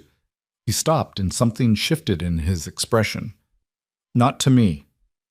The words hung in the air, weighted with meanings neither was quite ready to examine. Evelyn's heart stuttered, hope and fear tangling together. Before she could respond, a sound cut through the night, the thunder of approaching horses moving fast. Caleb was on his feet instantly, grabbing the rifle from above the door. Evelyn moved to the window, peering into darkness lit only by a rising moon. 3 riders pulled up in the yard, their faces obscured by shadows and hat brims. But Evelyn recognized the lead horse, Reed's black stallion. "Hart!" Reed's voice carried clear through the night. "We need to talk." Caleb stepped onto the porch, rifle held loose but ready. "It's past midnight, Reed. Whatever you want can wait for daylight." "I don't think so." Reed dismounted, his men following suit. "See, I heard about your little performance at church today. Very touching. Very convincing. It wasn't a performance. Wasn't it? Suddenly you're the devoted father, the pillar of the community, the victim of cruel circumstance. You've got old women weeping and hard men nodding along. Quite the transformation from the broken drunk I saw 3 weeks ago." "I was never drunk," Caleb said, his voice dangerous. "No? Could have fooled me. Could have fooled everyone. But then she showed up." Reed jerked his chin at Evelyn, visible through the window. "And suddenly, you're reformed. Makes a man wonder what her real game is." "There's no game. She's helping my family." "Is she? Or is she positioning herself to take advantage of a desperate widower? Wouldn't be the first time a woman with nothing saw opportunity in a man with something to lose." Evelyn pushed through the door before Caleb could respond. "Say what you came to say, Mr. Reed. Then get off this property." Reed's smile turned sharp. "There she is, the mysterious Miss Moore. I've been making inquiries about you. Very interesting what I found." Ice ran down Evelyn's spine. "I'm sure I don't care." "No? Not even when I tell you I know about Richmond? About the family you worked for there? About why you left so suddenly in the middle of the night?" The world tilted. Evelyn forced herself to stay upright, to keep her face neutral, even as panic clawed at her throat. Richmond. He knew about Richmond. "I don't know what you're talking about," she said, but her voice shook. "Don't you? The wealthy family, the husband who took too much interest in the help, the wife who blamed you instead of him, the accusations of theft when you tried to leave, the warrant that might still be outstanding if anyone bothered to look?" "There was no theft," Evelyn said, her voice breaking. "She lied. She wanted me gone and disgraced, so she accused you of stealing jewelry, and you ran instead of facing trial. Doesn't look good, Miss Moore. Looks exactly like guilt." Caleb had gone very still. "Evelyn?" "I didn't steal anything," she said desperately. "Her husband tried to force himself on me. When I fought back, when I tried to tell her, she called me a liar and a thief, said she'd have me arrested if I didn't leave quietly. So I left." "Quite the story," Reed said. "Convenient that there's no way to verify it. But I bet Judge Morrison would be very interested to hear about it, along with your other little secrets." "What other secrets?" Reed's smile widened. "All in good time. For now, I'll just say this. You have until the end of the week to leave. Pack up, disappear back to whatever hole you crawled out of. Do that and I'll forget everything I learned about Richmond.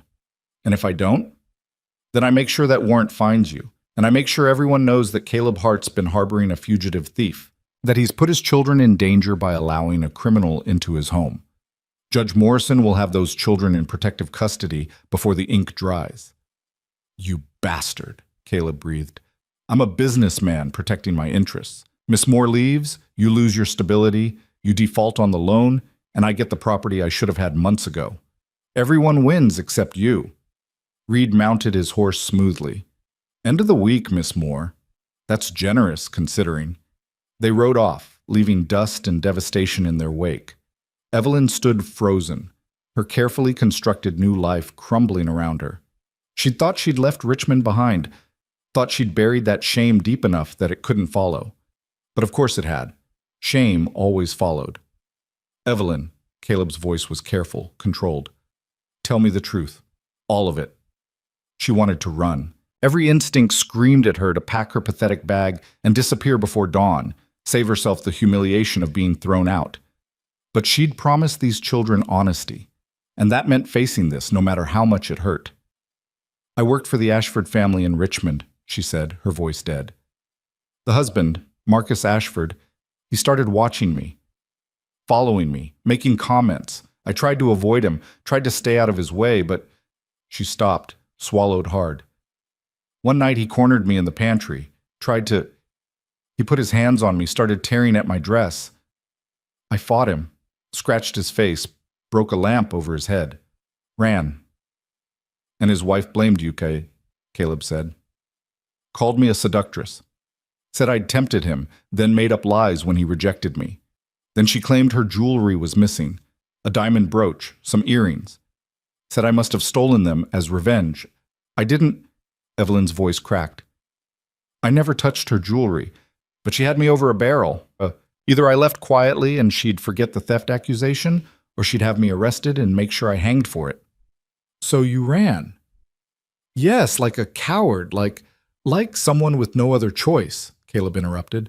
"Like someone who understood the word of a rich woman would always outweigh the truth from poor help." Evelyn looked at him, surprised. "You think I don't know how the world works?"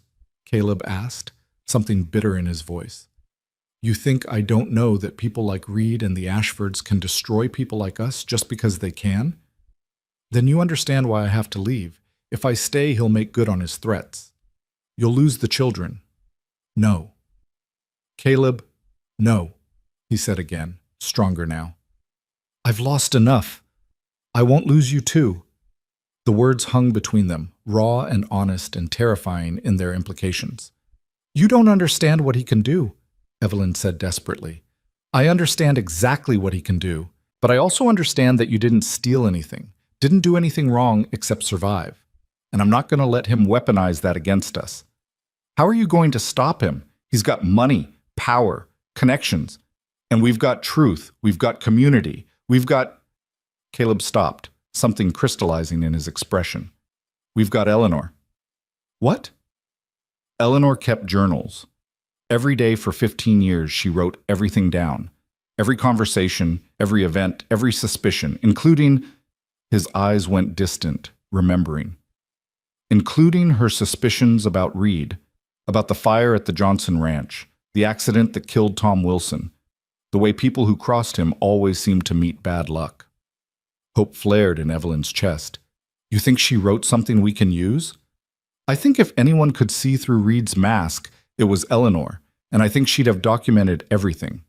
He was already moving toward the house. "The journals are in my bedroom. I couldn't bear to read them after she died, but..." He stopped mid-sentence, and Evelyn heard it too, a soft sound from inside the house. They'd woken the children. Sarah stood in the hallway, Thomas and Ruth behind her, their faces pale in the lamplight. "Is Miss Moore leaving?" Sarah asked, her voice very small. Evelyn's heart shattered. "Sarah..." "Because if she is, I'm going with her." The words hung in the air, shocking in their fierceness. "Sarah, you can't..." Caleb started. "Why not? Everyone else leaves. Everyone else gives up. If Miss Moore's going to leave too, then I'd rather go with her than stay here and wait for the next person to quit on us." "I'm not quitting," Evelyn said. "I'm trying to protect you." "By leaving? That's not protection. That's abandonment. You promised..." Sarah's voice broke.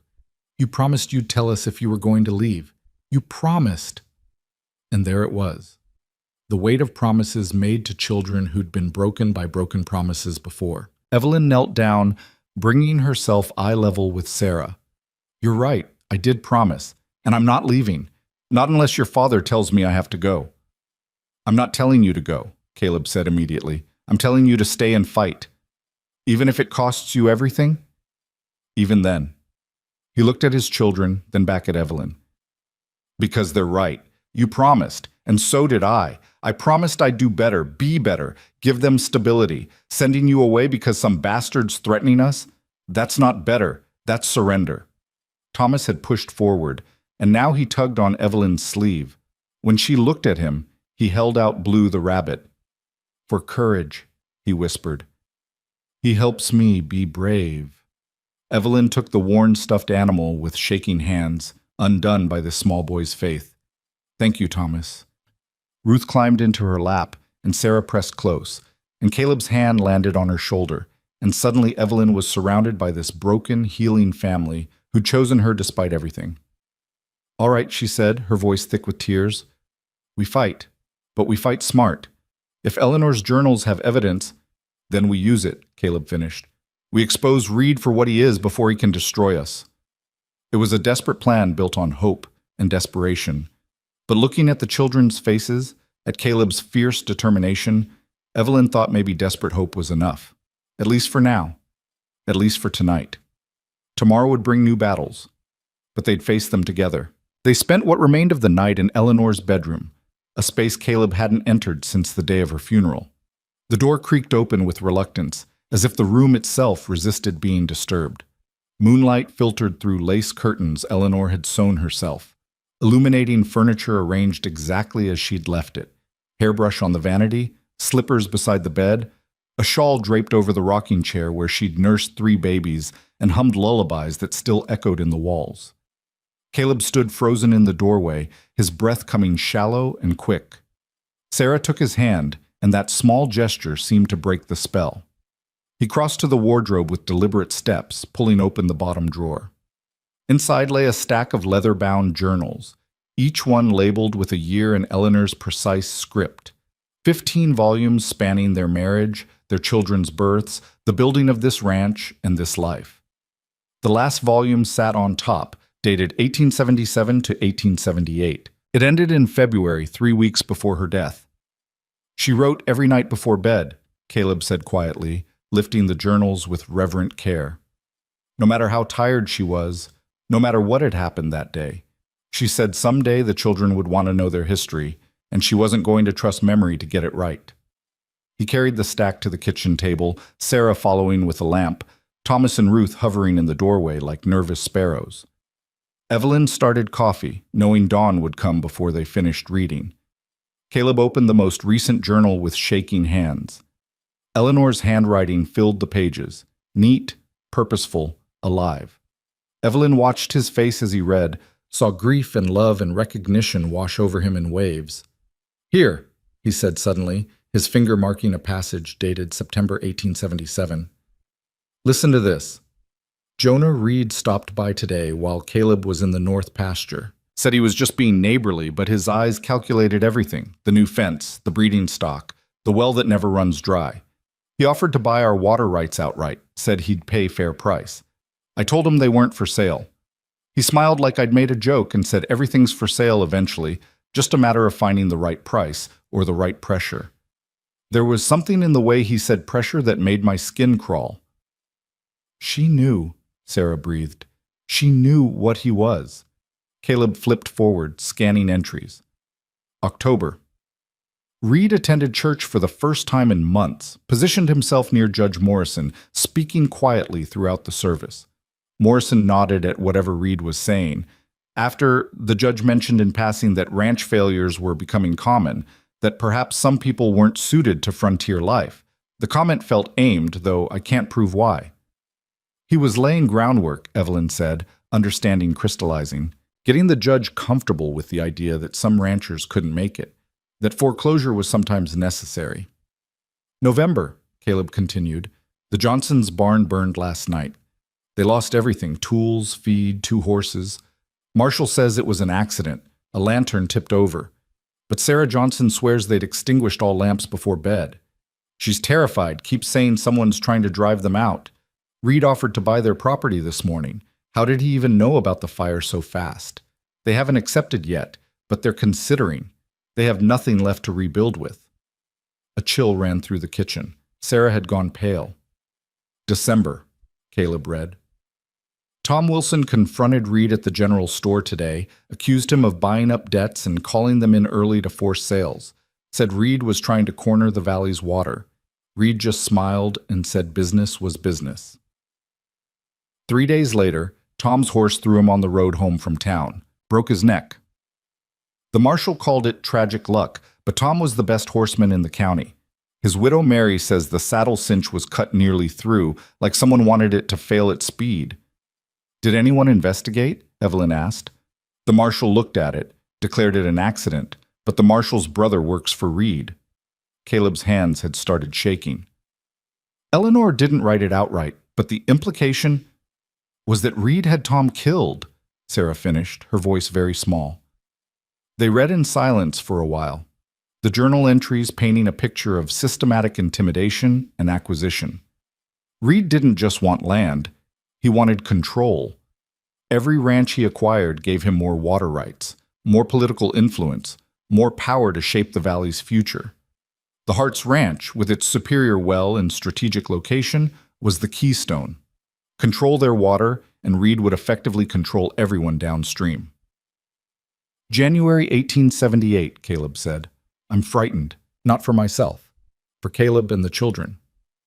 Reed's been buying up notes from the bank, calling in debts early, forcing sales. He hasn't approached us directly, but I can see the pattern. We're next. I've started documenting everything, every strange occurrence, every convenient accident. If something happens to me, Caleb's voice broke completely. He couldn't read further, just pushed the journal toward Evelyn with shaking hands. She picked up where he'd left off. If something happens to me, I want there to be a record. I want Caleb to know that Reed is dangerous, that he needs to be careful. The children need protection. This ranch is their heritage, their future. I won't let one man's greed steal that from them. I've hidden copies of everything I know, and the entry ended mid-sentence, the remaining pages blank. Eleanor had fallen ill a week later, her fever coming on fast and fierce. She'd never finished writing her warning. Copies, Sarah said urgently. She said she hid copies. Of what? Where? They tore through the remaining journals, searching for any mention of hidden documents. Thomas, who'd been quiet throughout, suddenly tugged on Evelyn's sleeve. Mama's special place, he whispered. She had a special place for important things. Everyone turned to stare at him. Where, sweetheart? Evelyn asked gently. Thomas bit his lip, trying to remember. The wall. The wall that sings. The wall that sings? Caleb looked baffled, but Sarah's face lit with recognition. The loose board in the pantry, it creaks when you step on it, makes a singing sound. Mama used to say it was the house talking. They rushed to the pantry, Sarah pointing to a floorboard near the back corner. Caleb pried it up carefully, and underneath, wrapped in oilcloth, lay a leather satchel. Inside were documents, deeds, loan papers, correspondence, and underneath those a thick folder of handwritten notes in Eleanor's careful script. She documented everything: dates, times, conversations, names of people who'd crossed Reed and subsequently suffered accidents or financial ruin, copies of suspicious debt transfers, a letter from a former business partner of Reed's in Denver warning that Reed had been investigated there for intimidation and possible arson, though nothing was ever proven. This is evidence, Evelyn said, her hands shaking as she sorted through pages. Real evidence of a pattern. But is it enough? Caleb asked. Reed's powerful. Judge Morrison's in his pocket. Without solid proof of an actual crime. We don't need to prove a crime, Evelyn interrupted, her mind working fast. We need to create enough doubt, enough suspicion, that Morrison can't rule in Reed's favor without looking complicit. If we can show this pattern to enough people, if we can make Reed's threats look like what they are, intimidation, then Morrison will have to be impartial or risk his own reputation. How do we do that? We have 5 days. Sarah had been reading one of Eleanor's notes, and now she looked up with fierce determination. We expose him, publicly, at the town meeting Friday night. That's Reed's meeting, Caleb said. He called it to discuss water rights and property development. It's his platform. Exactly, Sarah said, and she sounded so much like her mother in that moment that Caleb flinched. He won't expect us to challenge him there. He thinks we're cornered, desperate. He won't see us coming. Evelyn studied the young girl, seeing strategic brilliance beyond her years. Your mother taught you well. She taught me that bullies count on silence, make noise, and they don't know what to do. Sarah's chin came up. We make noise. The next 3 days passed in furious preparation. Evelyn and Sarah organized Eleanor's documentation into a coherent timeline, cross-referencing events with public records at the county office. Mrs. Patterson helped, using her social connections to gather testimonies from people who'd been hurt by Reed's business practices. Mr. Chen from the general store provided accounting ledgers showing suspicious debt transfers. A widow whose husband had died in a convenient accident agreed to speak publicly for the first time. Slowly, carefully, they built a case not of criminal proof, but of unmistakable pattern. Caleb worked the ranch with renewed purpose, making sure everything looked prosperous and well managed. If Reed was going to claim neglect, the physical evidence had to contradict him. He repaired fences, cleaned buildings, organized the barn. Thomas and Ruth helped, the children responding to their father's engagement with tentative joy. On the fourth day, Reed's lawyer arrived with foreclosure papers. "Mr. Hart, I'm instructed to inform you that your loan payment is now 4 days overdue. Per the contract terms, Mr. Reed is initiating foreclosure proceedings. You have 72 hours to vacate the premises." Caleb took the papers with steady hands.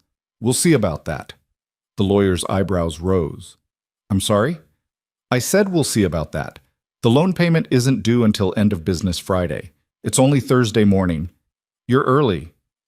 Mr. Reed Mr. Reed can interpret whatever he likes. The contract says end of month. That's tomorrow at 6 o'clock. We have time. The lawyer looked uncertain, clearly unprepared for resistance. "Nevertheless, Mr. Reed wanted you to understand the seriousness." "Oh, we understand perfectly. You can tell Mr. Reed we'll see him at the town meeting tomorrow night. We have some things to discuss." After the lawyer left, Sarah turned to her father with worried eyes. "We still don't have the money." "No," Caleb admitted, "but we have something better. We have truth, and we have timing. If we can expose Reed before the foreclosure becomes final, maybe we can buy more time. Maybe we can find another lender willing to transfer the debt." "That's a lot of maybes," Evelyn said quietly. "It's all we have." Friday arrived with oppressive heat, the kind of weather that made tempers short and patience scarce, perfect conditions for confrontation. The town meeting was scheduled for 7 o'clock in the community hall. By 6:30, the building was packed, every seat filled and people standing along the walls. Reed sat at the front table with Judge Morrison, looking relaxed and confident. He'd orchestrated this meeting to push through new water regulations that would benefit his consolidated holdings. He expected easy victory. He didn't expect the Hart family to walk in together. Evelyn saw his face change when Caleb entered with Sarah, Thomas, and Ruth, followed by Mrs. Patterson and a dozen other community members. Surprise flickered across Reed's features, quickly masked by his usual smooth composure. "Hart," he said pleasantly. "Didn't expect to see you here. Thought you'd be busy packing." "Meeting doesn't start until 7, Caleb replied evenly. "We have time." Judge Morrison banged his gavel, calling the room to order. He was a heavy-set man in his 60s, with the perpetually irritated expression of someone who'd rather be anywhere else. "Let's keep this brief. Mr. Reed has proposed new regulations regarding valley water rights and usage. Mr. Reed, you have the floor." Reed stood, spreading maps across the table with practiced ease. "Gentlemen, ladies, we're here to discuss the future of our valley. As you know, water is our most precious resource. Current distribution is inefficient, outdated. I'm proposing a consolidated management system that would steal water from small ranchers and give it to you," Caleb interrupted. The room went silent. Judge Morrison's gavel came down hard. "Mr. Hart, you're out of order. Mr. Reed has the floor." "With respect, Your Honor, this concerns all of us. We should hear all perspectives before voting." Morrison looked annoyed but nodded reluctantly. "Fine. After Mr. Reed finishes his presentation, we'll open for comment, but you'll wait your turn." Reed's smile had gone tight. "As I was saying, consolidated management would ensure efficient distribution during drought years. Those with superior water access would share resources for fair compensation, naturally. This benefits everyone."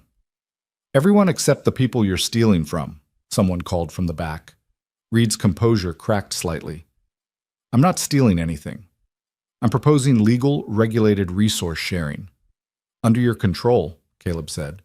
"With you determining who gets water and who doesn't. That's not sharing, that's monopoly." "Mr. Hart, you're interrupting again," Morrison warned. "Because he's lying, Your Honor, and I can prove it." That got everyone's attention. Reed's face had gone hard, dangerous. You're making serious accusations, Hart. I hope you can back them up. I can. Caleb nodded to Sarah, who stood and began distributing copies of Eleanor's documentation to people throughout the room. My wife, before she died, documented a pattern of intimidation, suspicious accidents, and forced sales, all benefiting one man, all leading to consolidated water control under Jonah Reed's ownership. This is absurd, Reed said, but his voice had lost its smoothness. Your wife was ill, possibly confused toward the end. My wife was the sharpest woman I've ever known, Caleb cut in, his voice hard as iron, and she saw you for exactly what you are, a man who destroys anyone in his way. Judge Morrison was reading one of the documents Sarah had handed him, his expression shifting from annoyance to uncomfortable attention. These are serious claims, Mr. Reed. Based on circumstantial nonsense and the paranoid writings of a dying woman. Reed's mask was slipping, revealing the cruelty underneath. Eleanor Hart was sick. She wasn't thinking clearly. To use her confused notes as evidence of anything, she wasn't confused, Sarah said, her young voice cutting clear through the room. She was documenting crimes, and you know it's true because you're doing the same thing to us now. All eyes turned to the 10-year-old standing with her mother's courage. You bought our loan, Sarah continued. Then you tried to call it early. When that didn't work, you threatened to take us children away, said we were being neglected. You went to our church, talked to our neighbors, tried to isolate us. Just like you did to the Johnsons before their barn burned. Just like you did to Tom Wilson before his saddle broke. You follow the same pattern every time because it works, and nobody stops you. Your Honor, Reed said tightly, I'm not going to be lectured by a child on business practices she couldn't possibly understand. She understands perfectly, Mrs. Patterson said, standing. As do we all, now that we're seeing the whole picture. My husband and I have been in this valley 30 years. We've watched good families fail for no clear reason. We've watched properties change hands under suspicious circumstances. We've watched you accumulate power while everyone else struggles. And we've stayed quiet because what could we prove? What could we do against your money and influence? Other people began standing, voices rising in agreement. The widow whose husband died spoke up, her voice shaking but determined. My Tom's saddle was cut. The marshal said it was wear and tear, but I know my husband's equipment. It was sabotage. You offered to buy our ranch for half its value 3 days after the barn fire, Sarah Johnson added. Before we'd even stopped crying. What kind of neighbor does that? Reed's composure was fracturing, his face flushing with anger. These are lies, conspiracy theories from bitter people looking for someone to blame. Then explain this, Evelyn said quietly, stepping forward. She held up a letter, one of Eleanor's most damning finds. This is correspondence from your former business partner in Denver, warning the territorial authorities that you were under investigation for arson and intimidation. The investigation was dropped due to lack of evidence, but the pattern of behavior described matches exactly what's happening here. Judge Morrison held out his hand. Let me see that. Reed moved fast, crossing to the table and snatching the letter from Evelyn's hand before Morrison could take it. This is private correspondence, illegally obtained. It was sent to my wife as a warning, Caleb said, from someone who'd seen your methods before and wanted to help us. There's nothing illegal about it. Reed stared at the letter in his hand, at the room full of hostile faces, at his careful plans unraveling. Then his expression went cold and calculating. You want to play this game, Hart? Fine. Your loan payment was due end of business today. It's now 7:45. You're in default. Judge Morrison, I'm formally requesting immediate foreclosure and seizure of Hart property per the terms of our contract. Morrison looked uncomfortable. Mr. Reed, in light of these accusations, perhaps we should postpone. These accusations are meaningless without proof of actual crimes. What we have proof of is a debt that hasn't been paid. The law is clear, Your Honor. He's in default. I want what I'm owed. The room erupted in angry shouts. Morrison banged his gavel repeatedly, trying to restore order. Evelyn watched Caleb's face as hope drained away, replaced by the same defeated emptiness she'd seen that first day at the train station. They'd exposed Reed, but it wasn't enough. Without the money, the law was on his side. Then the door banged open. Everyone turned to see a small, elderly Chinese man enter. His traditional robes and long gray braid, marking him as Mr. Chen's father, recently arrived from California. He moved with deliberate dignity to the front of the room, carrying a leather case. "Excuse interruption," he said in careful English. "I have information relevant to this matter." "Who are you?" Morrison demanded. "I am Chen Wei Lin. I own General Store with my son. I also hold significant capital from successful business ventures in California." He opened the case, revealing neat stacks of bills. "I understand Mr. Hart requires $300 to satisfy his debt. I would like to purchase this debt from Mr. Reed and extend new loan terms to Mr. Hart, terms that are fair and allow proper time for repayment." The room went silent. Reed's face had gone purple with rage. "The debt isn't for sale," he said through clenched teeth. "Everything is for sale," Chen Wei-lin said mildly, echoing Reed's own words back to him. "You have said so yourself many times. I offer fair market value for the debt, plus 20% premium for your trouble. Cash, tonight. I don't want your money. I want the property. But you have no legal right to demand property over payment. If debt is satisfied, foreclosure is void. This is law, yes?" He looked at Judge Morrison. "I'm correct?" Morrison nodded slowly, and something in his expression suggested relief. "Yes. If the debt is paid or legitimately transferred to a new creditor, the foreclosure cannot proceed. Then I make this offer formally, in front of witnesses." Chen Wei-lin counted out bills with precise movements. $360, full payment of debt plus premium. "Do you accept?" Reed looked trapped, his eyes darting around the room full of hostile faces. If he refused a legitimate business offer in favor of foreclosure, he'd prove every accusation against him. But if he accepted, he'd lose his leverage. "Why?" he demanded. "Why would you do this?" "Because Mr. Hart is a good man who has suffered enough. Because his wife Eleanor was kind to my son when he first came to this country, helped him learn English, treated him with respect when others did not. Because—" Chen Wei-lin's expression hardened. "Because I have seen men like you before, Mr. Reed, men who believe power gives them right to destroy others. In my country, such men are called tyrants. Here you call them businessmen. But name does not change what you are." The old man's quiet dignity made Reed's bluster look petty and small. Evelyn could see the calculation happening behind Reed's eyes. Take the money and retreat, or refuse and prove himself the villain everyone now suspected. Finally, Reed snatched the bills from the table. "Fine, the debt's transferred, but this isn't over, Hart. Not by a long way." "Yes, it is," Judge Morrison said quietly. The judge had been reading Eleanor's documentation, and his face had gone grave. "Mr. Reed, these allegations are serious enough to warrant territorial investigation. I'll be forwarding this material to the federal marshal for review. Until that investigation concludes, I suggest you conduct yourself very carefully." Reed's face went white. For the first time, Evelyn saw real fear in his eyes. "You can't. You have no authority to—" "I have every authority to report suspected criminal activity to federal authorities. And I have a duty to ensure justice in my jurisdiction. A duty I seem to have been neglecting." Morrison's voice carried the weight of a man recognizing his own complicity. "Meeting adjourned. Mr. Hart, your property is secure. Mr. Reed, I suggest you retain legal counsel." Reed stood frozen for a long moment, his empire crumbling around him. Then he turned and stalked from the room, his men scrambling to follow. The moment the door closed behind him, the room erupted in celebration. People surged toward the Hart family, offering congratulations and support. Caleb stood in the center of it all, looking dazed, like he couldn't quite process what had just happened. Sarah was crying and laughing at once.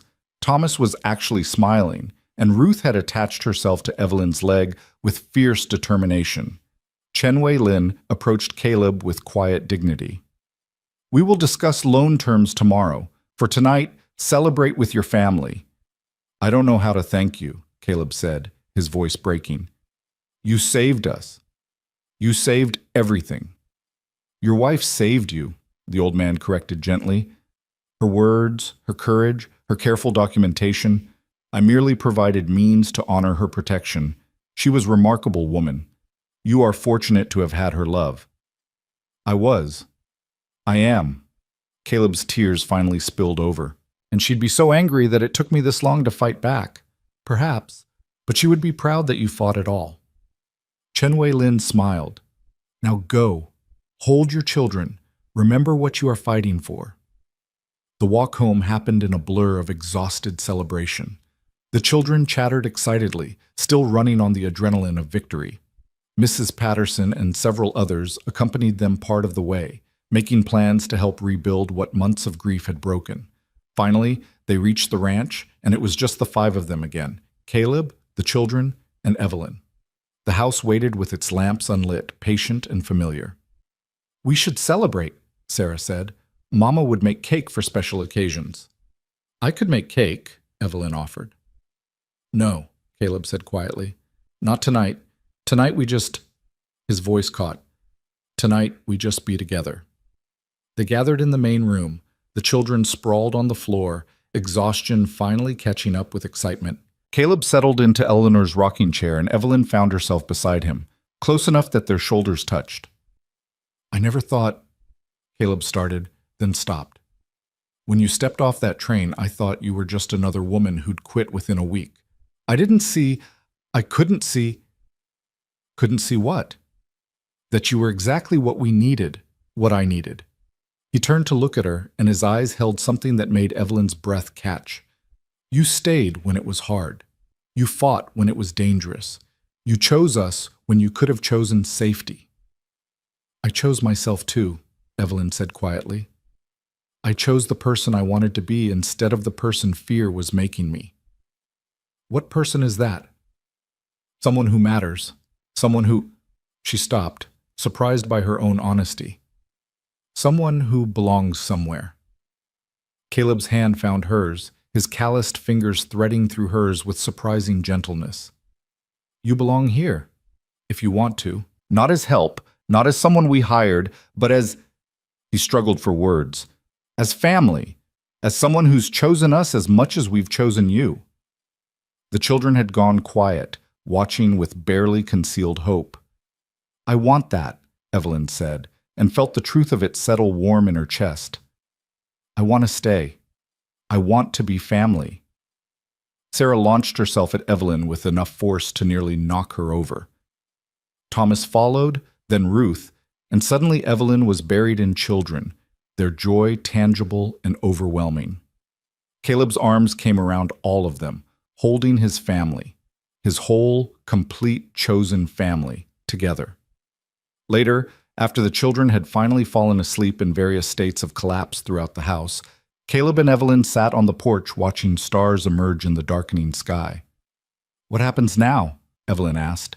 Now we rebuild. We pay Chen Wei-lin back honestly, work hard, make this ranch what Eleanor always wanted it to be. We raise these children right, give them the stability they deserve. He paused. We live. We actually live instead of just surviving. And Reed? Reed will face whatever investigation brings, but even if nothing legal comes of it, everyone knows what he is now. He's lost the most important thing, people's trust. He can't operate in the shadows anymore. They sat in comfortable silence, letting the peace of victory settle around them. Evelyn thought about the woman who'd stepped off the train weeks ago, desperate, afraid, expecting nothing. That woman felt like a stranger now. Eleanor was lucky, Evelyn said quietly. Why? Because she had you. Because she got to build something real, something lasting. Because she mattered enough that even after death, her love protected her family. Caleb's hand found hers again. You matter too. You've mattered from the moment you decided to stay. And if you're willing, if you want... He took a shaky breath. I'd like you to stay forever, not as help, not as someone filling a space Eleanor left, but as yourself. As Evelyn, who chose us when no one else would. Evelyn's heart hammered against her ribs. What are you asking? I'm asking if, maybe, someday when enough time has passed and it feels right, if you might consider... He couldn't finish, but his meaning was clear. Ask me again when we're not exhausted and overwrought, Evelyn said gently. When you've had time to grieve properly, and I've had time to prove I'm not going anywhere. Ask me when the children have healed more, when we've had time to be a family without crisis forcing us together. But you're not saying no? I'm saying not yet, but also not never. She squeezed his hand. I'm saying let's see who we are when we're not just surviving. Let's see if what we're building is strong enough to last. Caleb nodded, and if he was disappointed, it was tempered by understanding. That's fair. Eleanor would say that's wise. Your wife was a wise woman. She was, and she'd like you very much. He smiled, small but genuine. She'd probably tell me I was an idiot for not asking sooner, but she'd also tell me to be patient and let things develop naturally. Then let's honor her wisdom. We'll take our time. We'll do this right. They sat together until the stars filled the sky completely, and somewhere in the darkness, Evelyn felt the last of her fear dissolve. She'd found what she'd been looking for without knowing she was looking, a place to belong, people who saw her, a future that felt possible instead of terrifying. It wasn't perfect. There would be hard days ahead, grief to process, wounds to heal, a ranch to rebuild, and debts to repay.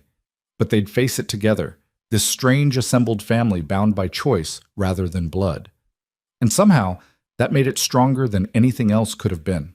The investigation into Jonah Reed's business practices began the following week when a federal marshal arrived from the territorial capital. He was a lean man in his 50s named Jacob Stone, with eyes that missed nothing and a reputation for integrity that even Reed's money couldn't bend. He set up operations in Judge Morrison's chambers and started interviewing witnesses. Evelyn watched from the general store as people filed in and out of the courthouse, each one carrying their piece of Reed's pattern of destruction. The widow whose husband died in the suspicious riding accident, the Johnsons, whose barn had burned, a dozen other families who'd lost property or livelihood under circumstances that seemed convenient only for Reed. He's finished, Mr. Chen said quietly, restocking shelves beside her.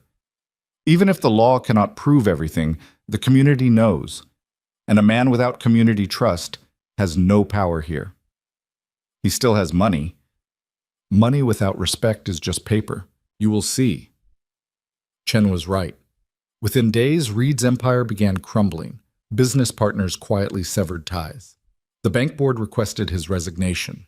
People who'd feared him for years suddenly found courage in numbers, and the whispers became accusations, became testimony.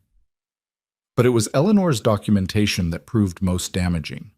Her careful records, cross-referenced with public documents and witness statements, painted an undeniable picture of systematic intimidation. The marshal couldn't prove murder or arson in court. The evidence was too old, too circumstantial. But he could prove fraud, debt manipulation, and conspiracy to defraud. Reed was arrested on a Tuesday morning, led from his grand house in Irons while half the town watched in silence. Sarah had wanted to attend, to see the man who'd threatened her family brought low. But Caleb kept the children home, working the ranch like it was just another day. Revenge is empty, he told Sarah when she protested. Your mother taught me that. She'd want us focused on building, not watching someone else fall. But he tried to destroy us. And he failed. We're still here, still standing, still together. That's victory enough. They were in the north pasture mending fence when Marshal Stone rode out to the ranch 3 days later. Caleb straightened from his work, tension visible in his shoulders despite Reed's arrest. Mr. Hart, Stone said, dismounting, thought you'd want to know. Reed's lawyer worked out a deal. He's pleading guilty to fraud and debt manipulation in exchange for avoiding trial on the more serious allegations. He'll serve 5 years territorial prison and forfeit all properties acquired through fraudulent means. What does that mean for the families he hurt? Means the territorial court will oversee redistribution of assets. Properties he took will be returned to original owners where possible, sold at fair market value where not. The proceeds go to victims first, then creditors. It'll take months to sort out, but justice will be done eventually. Caleb nodded slowly. And the things that can't be proven? The deaths, the fires? Those stay unsolved officially, but Stone's expression hardened. Everyone knows. And where he's going, his fellow prisoners will know too. Men don't treat kindly to those who hurt women and children, even in prison. He'll have his own justice there, I expect. After the marshal left, Caleb stood staring at the horizon for a long moment. Sarah came up beside him, slipping her hand into his. Is it really over? She asked. The legal part is. The healing part, that takes longer. He squeezed her hand. But we've got time now. That's the gift your mother gave us. Time to heal properly. The ranch settled into rhythms that felt almost normal as spring turned toward summer. Caleb worked alongside hired hands he could finally afford to pay properly, rebuilding what months of grief and crisis had broken down. The children flourished under routine and stability.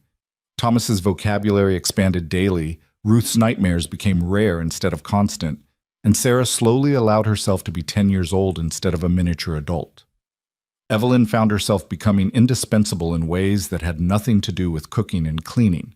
She managed the household accounts with the same efficiency she'd brought to everything else, caught up the children's schooling that had lapsed during the worst months, and slowly transformed the house from a mausoleum of grief into a home that honored Eleanor's memory while embracing present life. The quilt became their shared project. Sarah worked on it most evenings, with Evelyn guiding her through techniques Eleanor had started teaching. Each stitch was an act of remembrance and healing both, the pattern emerging slowly from careful, patient work. Mother would say I'm getting better, Sarah said one evening, examining her stitching critically, but she'd also find 3 things to correct. That's because she wanted you to be your best, Evelyn replied. Not perfect, just your best. Do you think she'd be proud of of everything? Evelyn set down her own sewing and looked at the girl honestly. I think she'd be proud that you survived, that you fought, that you're still here, still trying, still becoming who you're meant to be. Everything else is just details. Sarah nodded, blinking back tears that came easier now that she'd learned crying didn't mean weakness. I miss her. It doesn't hurt as much as it did, but I still miss her every day. That won't change. You just learn to carry it differently. The missing becomes part of who you are instead of something that crushes you. Is that what happened with your mother? Eventually, it took years, but yes, I learned that loving someone doesn't end when they die. You just love them differently. They worked in companionable silence until Thomas wandered in with Blue, ready for his bedtime story. Ruth followed, trailing her worn doll. These evening rituals had become sacred, the children gathering close, Evelyn reading from whatever book they'd chosen, Caleb listening from the doorway with an expression that suggested he was memorizing these moments against future need. One evening in late June, after the children were asleep and the house had settled into its nighttime creaking, Caleb found Evelyn on the porch, working on mending by lamplight. You don't have to do that, he said. We can afford to replace worn things now. I know, but there's satisfaction in making old things useful again. Seems wasteful to discard what can be repaired. He sat beside her, close enough that she could feel his warmth in the cooling night air. They'd developed an ease with each other over the months, a companionship that felt both comfortable and charged with possibility. I've been thinking about what you said, Caleb began, about waiting until we weren't just surviving, about seeing who we are when crisis isn't forcing us together. Evelyn's hand stilled on the mending. And I think we've had enough time now. Enough normal days, enough ordinary moments, enough to know that what's between us isn't just trauma bonding or desperation. He took a breath. I'm still in love with Eleanor. I don't think that ever completely goes away. The words should have hurt, but Evelyn found she understood completely. I wouldn't want it to. She's part of who you are, part of this family's foundation. But I'm also... He stopped, searching for words. I'm also falling in love with you. Different than Eleanor because you're a different person, but just as real, just as deep, and I don't want to wait anymore to say it out loud. Evelyn set down her mending with careful precision, buying time to let his words settle. The children adore you. They already think of you as family. Sarah asked me last week when you and I were going to get married, like it's a foregone conclusion. Despite the seriousness of the moment, Evelyn laughed. She did? Said it was obvious we love each other, and she didn't understand what we were waiting for. Thomas agreed. Even Ruth said, and I quote, Miss Evelyn should stay forever and be our real mama. Evelyn's eyes filled with tears. She said that? She did. They've already chosen you, Evelyn. They chose you the day you arrived and kept choosing you every day since. Now I'm asking, will you choose us back? Will you marry me and make this family official? The question hung in the air between them, enormous and terrifying and exactly right. Evelyn thought about the woman who'd stepped off the train months ago, convinced she was too little, too plain, too nothing to matter. That woman felt like a stranger now. "I'm not Eleanor," she said quietly. "I'll never be her, never replace what you had. I'm not asking you to be Eleanor, I'm asking you to be Evelyn, to be exactly who you are, fierce and loyal and stubborn and brave, to be the woman who stayed when everyone else left, who fought when fighting seemed hopeless, who chose broken people and helped them become whole again. I'm just as broken as the rest of you. I know, and we're choosing you anyway, all of us, together. We're choosing the family we make instead of mourning the one we lost." He reached for her hand, his calloused fingers gentle against hers. "So what do you say? Will you marry me?" Evelyn looked at this man who'd learned to grieve and love simultaneously, who'd fought for his children with everything he had, who'd chosen to see her worth when the world insisted she had none. She thought about the children sleeping inside, already calling her name in their dreams.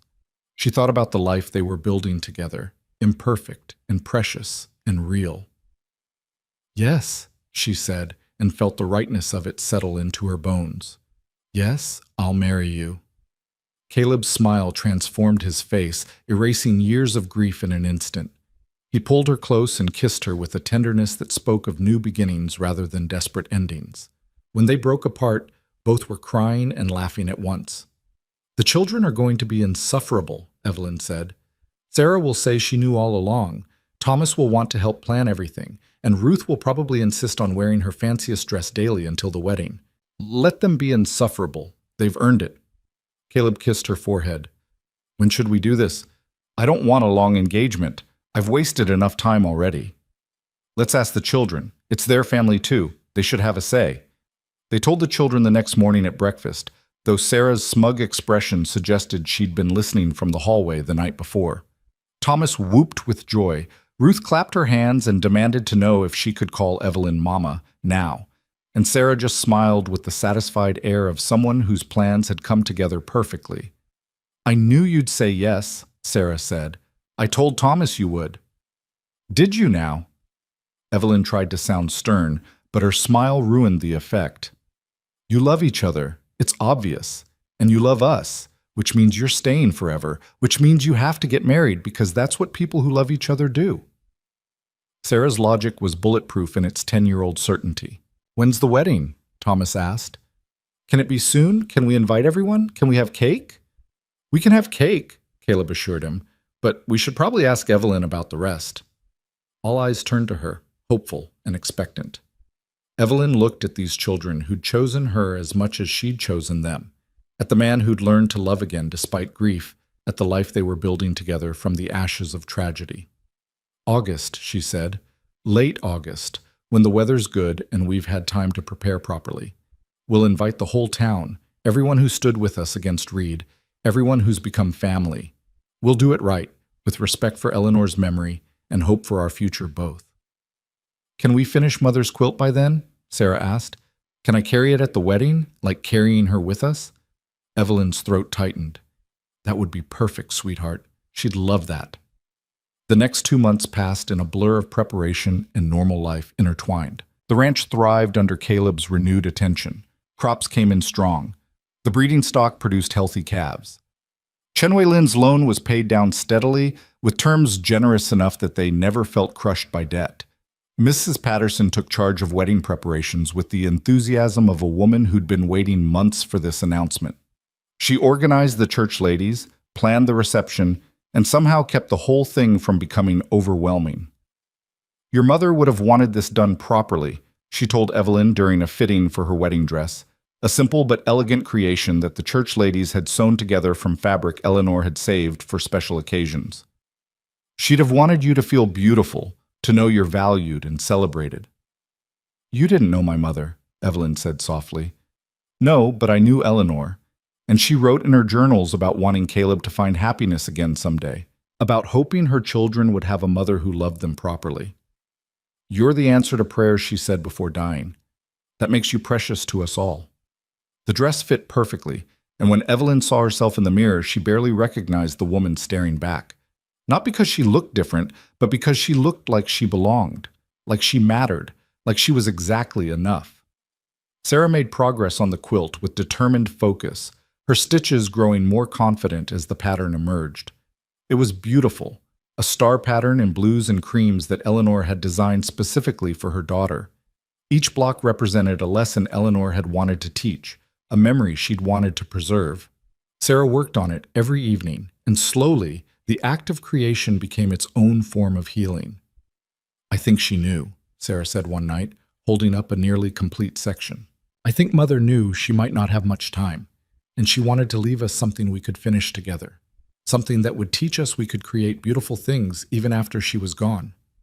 "She was a wise woman," Evelyn said, her voice thick with emotion. "And you're becoming just like her." "Really?" "Really. You're strong and brave and fiercely protective of the people you love. You face hard truths instead of hiding from them. You're exactly who she hoped you'd become." Sarah set down the quilt and threw her arms around Evelyn. "I'm so glad you came. I'm so glad you stayed." "Me too, sweetheart. Me too." The week before the wedding, Marshal Stone returned with final news about Reed's case. Reed had been sentenced to 7 years after additional fraud charges were filed. His property had been liquidated, with proceeds distributed to victims. The valley's water rights had been reorganized under community oversight, ensuring no single person could ever monopolize resources again. "It's done," Stone told Caleb on the front porch. "He's gone, and the systems that let him operate have been dismantled. You're safe now. Your family's safe." After the marshal left, Caleb stood staring at the land stretching before him. The ranch he and Eleanor had built, that he'd nearly lost, that was now secured for his children's future. Evelyn came up beside him, and he pulled her close. "She saved us," he said quietly. "Even after death, Eleanor protected us. Her journals, her documentation, her refusal to stay silent, that's what stopped him. And you honored her protection by fighting back, by refusing to surrender. We fought back, you, me, the children, the community, all of us together." He kissed her temple. "I used to think love meant holding on to the past, but Eleanor taught me, through her journals, through her final act of protection, that love means choosing the future, choosing life, choosing to be happy again. She'd want that for you, for all of us. I know, and I'm finally ready to accept it." The wedding day arrived with perfect late summer weather, warm but not oppressive, with a breeze that carried the scent of harvest and new beginnings. The church was packed, every pew filled with people who'd watched this family's journey from grief to healing. Sarah, Thomas, and Ruth stood at the front in their carefully chosen outfits, each one holding a piece of the completed quilt that they'd carry during the ceremony. Sarah had designed the ritual herself. As Evelyn walked down the aisle, the children would unfold the quilt behind her like a train, carrying Eleanor's blessing into this new chapter. Caleb waited at the altar in his best suit, his eyes bright with tears and joy combined. Beside him stood Mr. Chen serving as witness, and Mrs. Patterson, who'd insisted on officiating since the regular minister was visiting family in Denver. The music began. Not a traditional wedding march, but an old hymn Eleanor used to sing, chosen by Sarah because it felt right. Evelyn appeared at the back of the church, and the congregation rose as one. She walked slowly, giving the children time to manage the quilt. Behind her, the fabric unfurled in a river of blues and creams, Eleanor's handiwork literally supporting each step toward this new future. When she reached the altar, the children arranged the quilt around her and Caleb both, wrapping them together in Eleanor's final gift. "We gather today," Mrs. Patterson began, her voice carrying to every corner, "to witness the joining of two people who've walked through fire and emerged stronger. Caleb Hart and Evelyn Moore come to this moment carrying grief and hope equally, honoring the past while embracing the future." She spoke about Eleanor's love, about how true love wants happiness for those left behind rather than endless mourning. She spoke about the courage it takes to choose life after loss, to open your heart again when it's been broken. She spoke about family being something you build through choice and commitment rather than just blood and biology. Then she turned to the children. "Sarah, Thomas, Ruth, do you accept Evelyn as your mother, your family, your permanent home? Yes, they chorused, loud and certain. And Evelyn, do you accept these children as your own, to love and guide and protect for the rest of your days? I do, Evelyn said, her voice breaking with emotion. With everything I have, I do. Caleb, do you take Evelyn as your wife, your partner, your equal in all things? I do. Gladly, gratefully, completely. Evelyn, do you take Caleb as your husband, accepting both his love and the family he brings? I do. Mrs. Patterson smiled through her own tears. Then by the power vested in me by this community that's witnessed your journey, I pronounce you husband and wife, and pronounce this family complete and whole. Caleb, you may kiss your bride. He did, gentle and reverent, while the congregation erupted in applause. The children wrapped themselves around both adults, and suddenly it was a family embrace rather than just a wedding kiss. Messy and perfect, and exactly right. The reception filled the community hall with food, music, and celebration. People who'd stood with them against Reed came to offer blessings and joy. Chen Wei Lin presented them with a ledger showing their debt completely forgiven as his wedding gift. Mrs. Patterson cried through 3 handkerchiefs and blamed it on allergies despite the obvious lie. Sarah danced with her father, then with Thomas, then with Evelyn, her face glowing with happiness that had seemed impossible months ago. Thomas talked to anyone who'd listen about his new family, his words tumbling over each other in excitement. Ruth fell asleep in Evelyn's arms halfway through the evening, content and secure. As the sun set and lanterns were lit, Caleb pulled Evelyn onto the floor for a slow dance. Around them, the community swayed to music that spoke of home and belonging. "Are you happy?" he asked quietly. "More than I knew how to be," Evelyn admitted. "I spent so long thinking I wasn't enough for anyone, that I was too plain, too poor, too nothing to deserve good things. And now you're exactly enough. You always were. You just needed people who could see it. I needed you, all of you, this family, this community, this life." She rested her head against his shoulder. "I was so lost when I stepped off that train. I had no idea I was actually coming home." "Neither did I. I thought I was just hiring help. I didn't know I was meeting my future." They danced in comfortable silence, surrounded by people who'd become family, building a life neither had expected but both desperately needed. Later, much later, after the celebration wound down and they'd returned to the ranch house glowing with lamplight, Evelyn found herself in the room that had been hers but was now theirs. The children were asleep in their beds. The house was quiet, and the world felt impossibly peaceful.